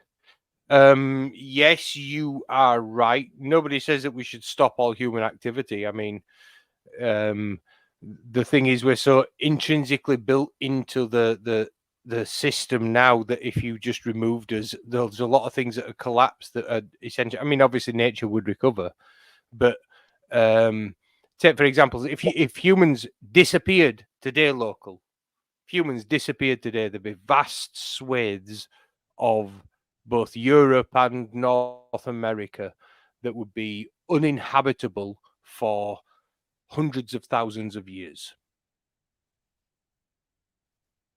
Right. Well, because if human beings disappeared, there'd be nobody to regulate the nuclear reactors. And Oh, when yeah. that shit, yep, and when that Obviously. shit melts down and radioactive material gets aerosolized and spread over large distances, like the one in the Ukraine, Oh well, Chernobyl. so what? So what? There'll be no one on the planet. So what? Yeah, but there's more than human beings live on the planet, isn't there? Well, with the dominant species, soon there'll be no animals apart from the fish. Is that the goal of humanity, is to eradicate every other species on the planet apart from those species that are economically useful to us, like Well, cows? well, the factory farming and meat is moving to lab grown meat. So now we're moving to insects because it's not sustainable with the meat industry. So that's going to collapse. And then there's going to be no more sheep left on the planet or animals for That's meat just production. balmy. Huh? That's just balmy. Sorry, No. I'm being a bit immature. No, the so do you know what biomass is? Sure, yeah. So basically, for those of you who don't know, anyone in the chat, if you were to grab every animal that existed of a particular species and put them on a scale and weighed them, and that's what that animal's biomass is in terms of, in terms of Earth. So you can rank the biomasses of different organisms, and by far the largest category of biomass on this Earth is the first one's vegetables, obviously, trees and grass and anything plant shit. That weighs a lot. There's a lot of plants and a lot of trees. Second is insects, because they're fucking everywhere and there's lots of them. Third, can you guess what it is? What? Human beings. Human beings, yes. Do you know what the fourth is? Animals, Cattle, yeah. livestock, like farm animals, specifically farm animals. Cows, pigs, sheep, chickens.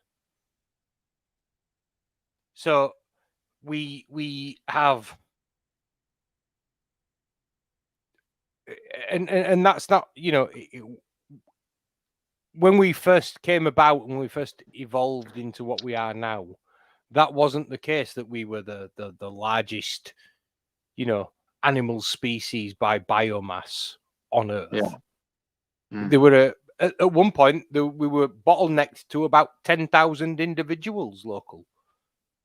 10,000 human beings left. We were on the very brink of extinction, and some might say that might have been a good thing. Life But of a chicken is not 4 months. I had a chicken that lasted about 6 years. Yeah, that's because you wanted the life of the chicken to last 6 years. What Global Solidarity is saying is that if you have a chicken from the date of it hatching to the date that you slaughter it and it's plucked and presented in the supermarket wrapped under plastic like some sort of morbid sex victim, then that's about 4 months. Yeah. And once you get it into your fridge, bear in mind, by the time you get it into your fridge, that chicken's probably been dead a week already. Yeah. You get it in your fridge, it'll last another 3 days. So here's a few examples of the technology. LED light technology. Absolutely. Solar You can grow power. marijuana under it. Why can't you grow food under it? That is true. Exactly. Yeah, like the vertical farming as well. You know. Oh yeah. Could you imagine a skyscraper filled with weed plants, all growing under LEDs? Yeah. That's how the quick grass is grown. Vertically, you know, every level there's the grass and LED lights, and then more grass and LED lights on top of each other. You know, the great thing is you don't have to turn the LED lights off either. If you want the plant just to grow crazy wild and just keep growing and growing and growing, you keep the light on 24 hours a day. It'll keep growing. That's it. Yeah. And like I said, because the LEDs, they take absolutely nothing in terms of energy to keep them on. Although they are running at quite specific spectrums as well and wavelengths of light. Once you actually analyze the best light frequency for each individual plant, you can really start ramping up the levels of production, because obviously each plant will have a specific frequency of light that it favors. That's it. So you know, color in the spectrum, so you can obviously tint your LEDs to meet that specific frequency. And like I say, it's the same with the aquaponic and aeroponic technologies as well. Have you heard of those? Maybe. So basically, aquaponics is where you would you have the plant growing on a mesh, and then above the mesh you've got the body of the plant. Below the mesh you've got the roots, and the roots are constantly washed with an oxygenated nutrient wash. So it's basically water with very specifically designed nutrient mixture in the water specific to that plant. Yeah. So the plant gets exactly the nutrients that it needs. It's got the right frequency of light coming from the LEDs, and you're turbocharging production. That plant will become so much more productive because you've tailor-made the environment specifically to what it needs in order to be maximum production. Yeah, you'll give them darkness as well. You know, you can't for them to have a good a strong thing is to switch them off for a bit, you know. Yeah, no, global solidarity is right. I mean, cannabis plants are very, very sensitive to that. They're actually their flowering cycle is based on the duration of the daylight that they receive. So in order to get them to flower, you have to trick the plant into thinking that it's autumn and that the days are getting shorter. So the plant forces out its flowers. And that's obviously the productive part of the crop right there.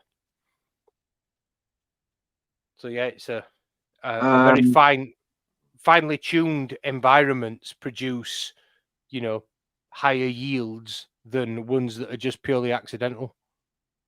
So we spoke about that was LED light technology. We spoke about solar power. We also can I just interrupt you, local? They've actually announced this week that they've invented a new type of solar panel, and it has much greater efficiency than normal solar panels, but it's also double-sided. Go on. Double-sided, meaning that no matter what side the sunlight hits the solar panel on, it will generate electricity. But how? You only need one side. So think about it. What happens when the sun moves across the sky? Does it move in a straight line? That means that if you just keep the solar panel in one place, it will get sun all day long. Doesn't work like that, does it? Well, if you have it straight, when the sun is on top, it will have no light. So, no, what I'm saying is, if you, I forget exactly what they explained the benefit was, but basically it means that in most environments, if you've got these solar panels up, say for example on your roof, instead of having them laid out flat horizontally, you had them shingled on your Oh, roof, yeah. standing up essentially. And then as the sun tracked across the sky, it wouldn't matter at what position the sun was in the sky, the solar panels would be illuminated and they'd be collecting energy. Oh, we also you said carbon capture. Yeah. That's one on the list. Another one is storage technologies. Can I introduce a rather novel do-it-yourself form of carbon capture if ever you were inclined to try it? What? So, you know the moss that grows on buildings? Oh yeah. Go and pick some of that off. Get a good, good decent handful of it, and then put it in some water when you get home, and put it in a blender and blitz it up. Yeah, make like a moss smoothie, and then get that moss and put it in a squirty bottle. Yeah. Like a squirt bottle, and then go to your local town and find a wall that you want to become a carbon capture and spray this shit on that wall. And what will happen is over the course of the next 2 months, a massive patch of moss will grow on that wall and absorb a load of fucking carbon. Wow. And some mosses are more effective at absorbing CO2 than trees by biomass. Oh wow. Bear in mind, a tree's a big fucking thing, yeah? But if you had a load of moss covering the surface and that added up to the weight of a tree, yeah, that moss would be capturing more carbon than the tree would be. Because Wow. most of the mass of the tree is in dead weight. It's in the trunk and it's in the branches that aren't actually capturing the carbon. It's the leaves that are capturing the carbon. Yeah. Wow.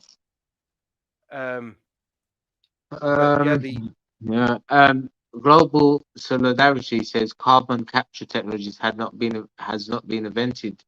It has. They've got demonstrations of. Have you heard of MOXIE? Moxie. MOXIE is an experiment that's currently on the Perseverance rover on Mars. Yeah? And Okay. they've been able to extract CO2 from the Martian atmosphere and combine it with water to create methane. Oh yeah. What about specifically on the moon? methane and oxygen? What about on the moon? There's It's not possible to do it on the moon because there's no carbon. There's no carbon dioxide. There's they water. found something else in the soil that they can use for carbon. For fuel. Well, there's water on the moon. I mean, the thing is as well, the moon doesn't take much propellant in order to be able to leave its surface because it has a very, very low surface gravity.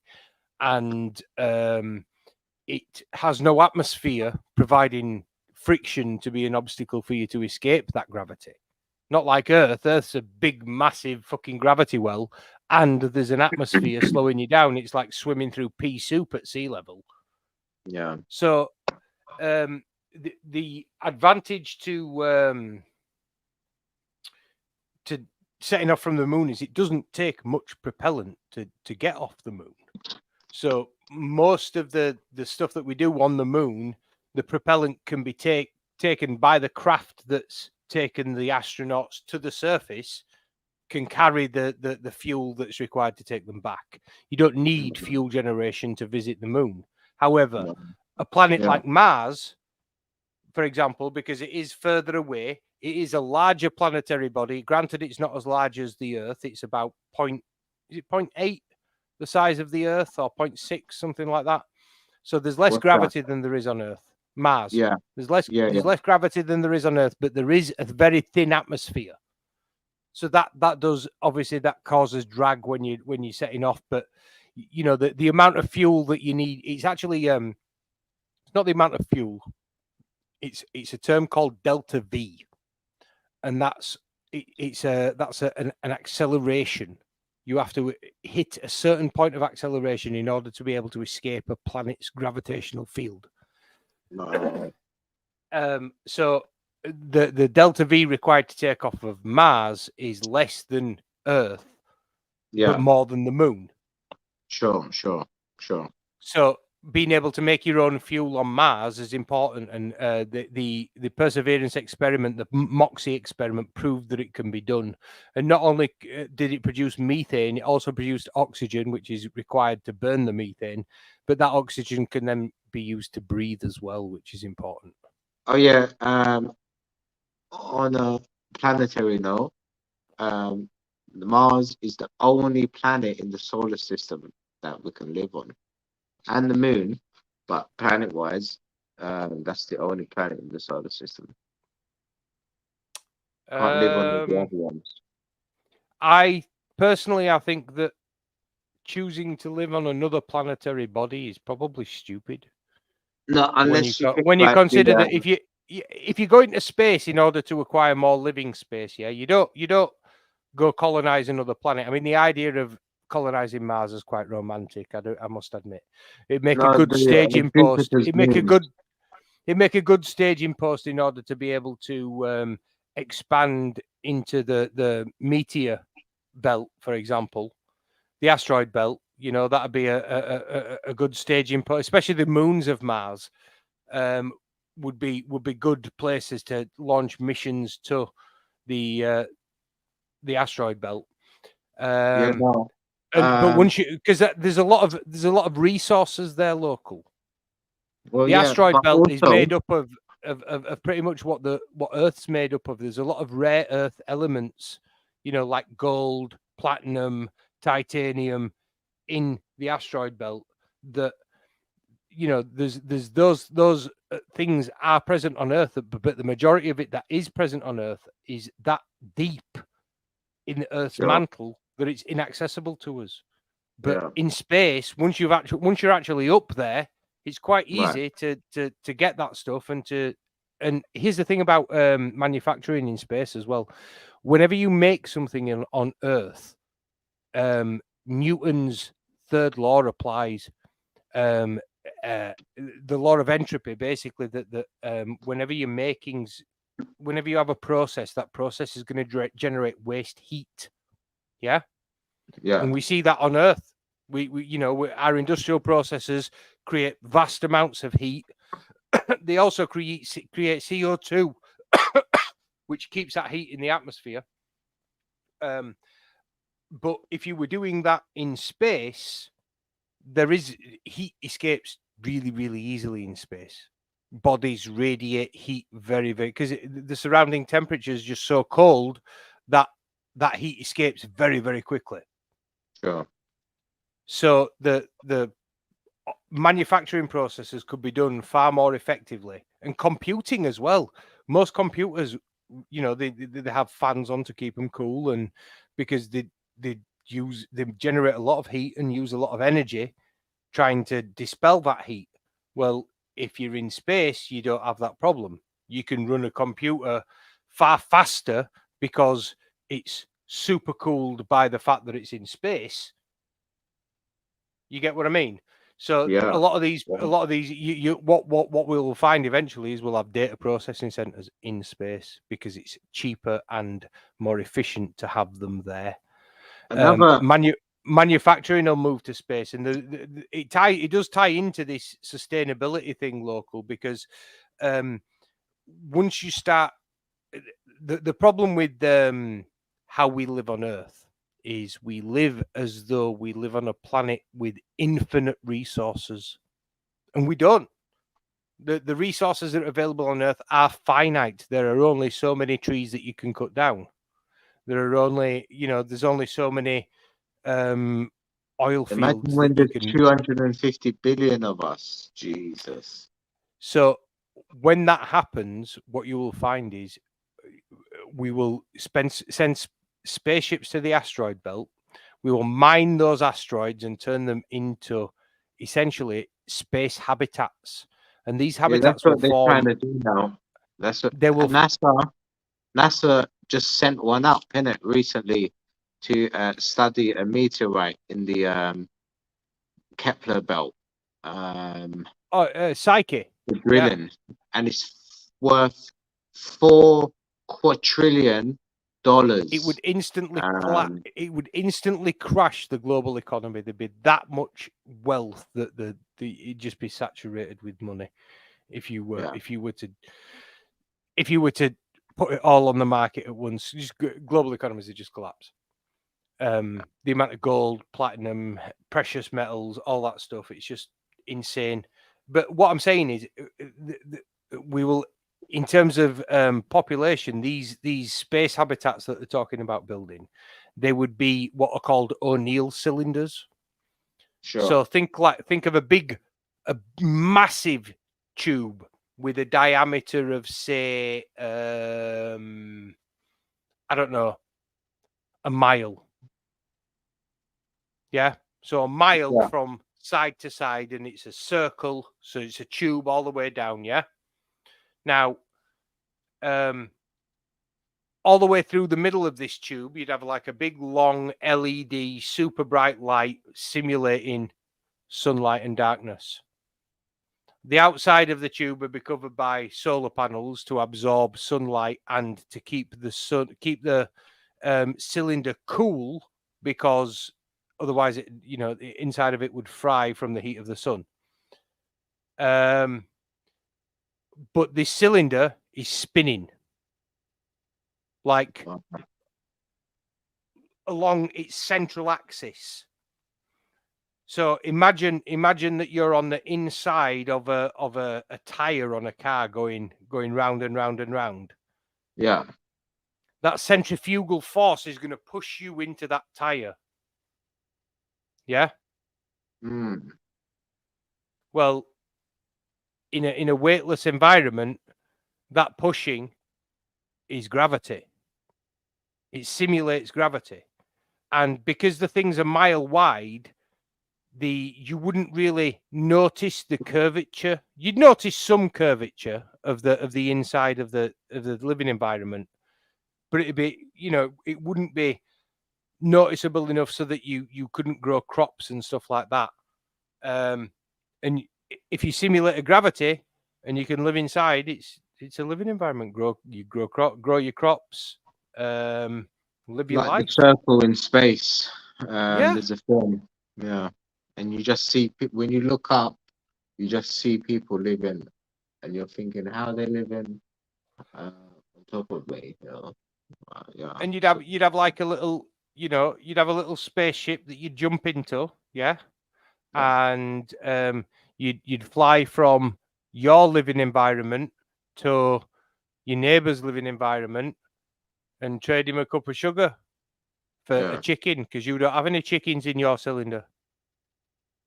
Do you know what I mean? And that's eventually where it will go if we don't destroy ourselves first. If we, if you're talking about additional living space in space, O'Neill cylinders make it's a far better idea to make O'Neill cylinders and have populations in them than it is to colonize Mars. Yeah. Let's come back to Earth. Wind turbines and waste to energy recycling. So, like you said, it's like capturing the waste. Capturing waste energy, yeah. Yep. Yeah. I got it wrong earlier. It wasn't Newton that proposed that law that I was talking about. It's the second law of thermodynamics, and it's basically the idea that you can't have any machine that is 100% efficient. 100% efficiency does not exist because just by nature of having a process there, you are going to use some form of energy. So in the 18th century, sorry, the 19th century, when they first invented the steam engine, they were very, very interested in what made a steam engine work and the science behind it and the efficiencies that you needed to have in order to make it effective. Because I mean, the steam engine was traditionally used to replace horses, which is why we term power in horsepower. So you needed to know, if I buy this engine and have to fill it with coal, how much coal do I have to feed it? And is the coal cheaper than spending the same amount on hay for my horses that would have done that job originally? Yeah. And if the coal's cheaper than the hay, then you buy the engine. So obviously, the more efficient your engine was, the more, the cheaper it was to run, the more competitive you were as an engine maker. But I mean, there's an absolute threshold of efficiency that you can get with something like a steam engine. Even the internal combustion engine is very, very inefficient. There's a lot of partial combustion takes place inside a internal combustion engine, which is one of the reasons why there's so much problems with the emissions from from internal combustion engines, because they don't burn all the fuel, and the stuff that comes out, as well as the carbon dioxide, is often it's far more polluting than just the carbon dioxide alone. Carbon dioxide is bad enough, but the other shit that comes out with it is terrible.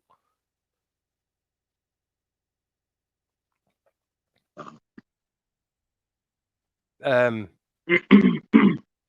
yeah, improving efficiency would definitely definitely help a lot of industrial processes. There's some factories now where the heat that's generated by machining processes is extracted and pumped to provide heating for the office buildings and stuff like that. So, so they're not wasting that heat just to the environment, and it's being used to keep their office staff nice and warm. Wow. All right. Well, I think we covered it all. I think we about got there, didn't we? Yeah, sorry if I babbled a bit. I am the original waffle king. That was good discussion. I learned a lot, man. That's why I do a lot of these discussions, just to learn, This is number 27, I think, discussions. Our next week, Age is still on holiday, so I'll have a special guest. Maybe you can you want to co-host again. If there's any battles or anything, it doesn't matter. We'll start at my time, the 9 o'clock mark. Yeah, mate. I mean, I'm game. I don't think I'm doing out on that Sunday. Yeah, and the special guest, and we're going to be talking about him, is Danny Shine. Oh yeah, I like Danny. Yeah, he's good, isn't it? Yeah. He's good game for a conversation, and mine and his opinions don't always align, but the one thing that we do have in common is we both have an ability to have an adult conversation without it descending to silliness and stupidity, which I quite like about that. And there's, it's a skill that's few and far between, unfortunately, at the moment. And we're gonna be still there, mate? The topic of discussion is gonna be antinatalism. Hello, Reese, can you hear?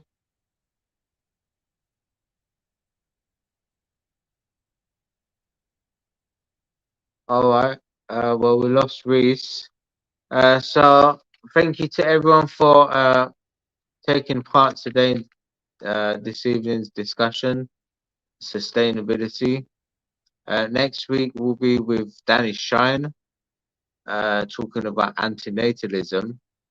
Thank you to Reese, recording reality, Grey Man. Go and subscribe to him as well. Yeah. So catch you all next week again, Sunday at his mic's gone. Oh, okay. Yeah, man. Cheers, man. Thank you, Reese. Recording reality. See you all next week at 9 o'clock Sunday with Danny Shine.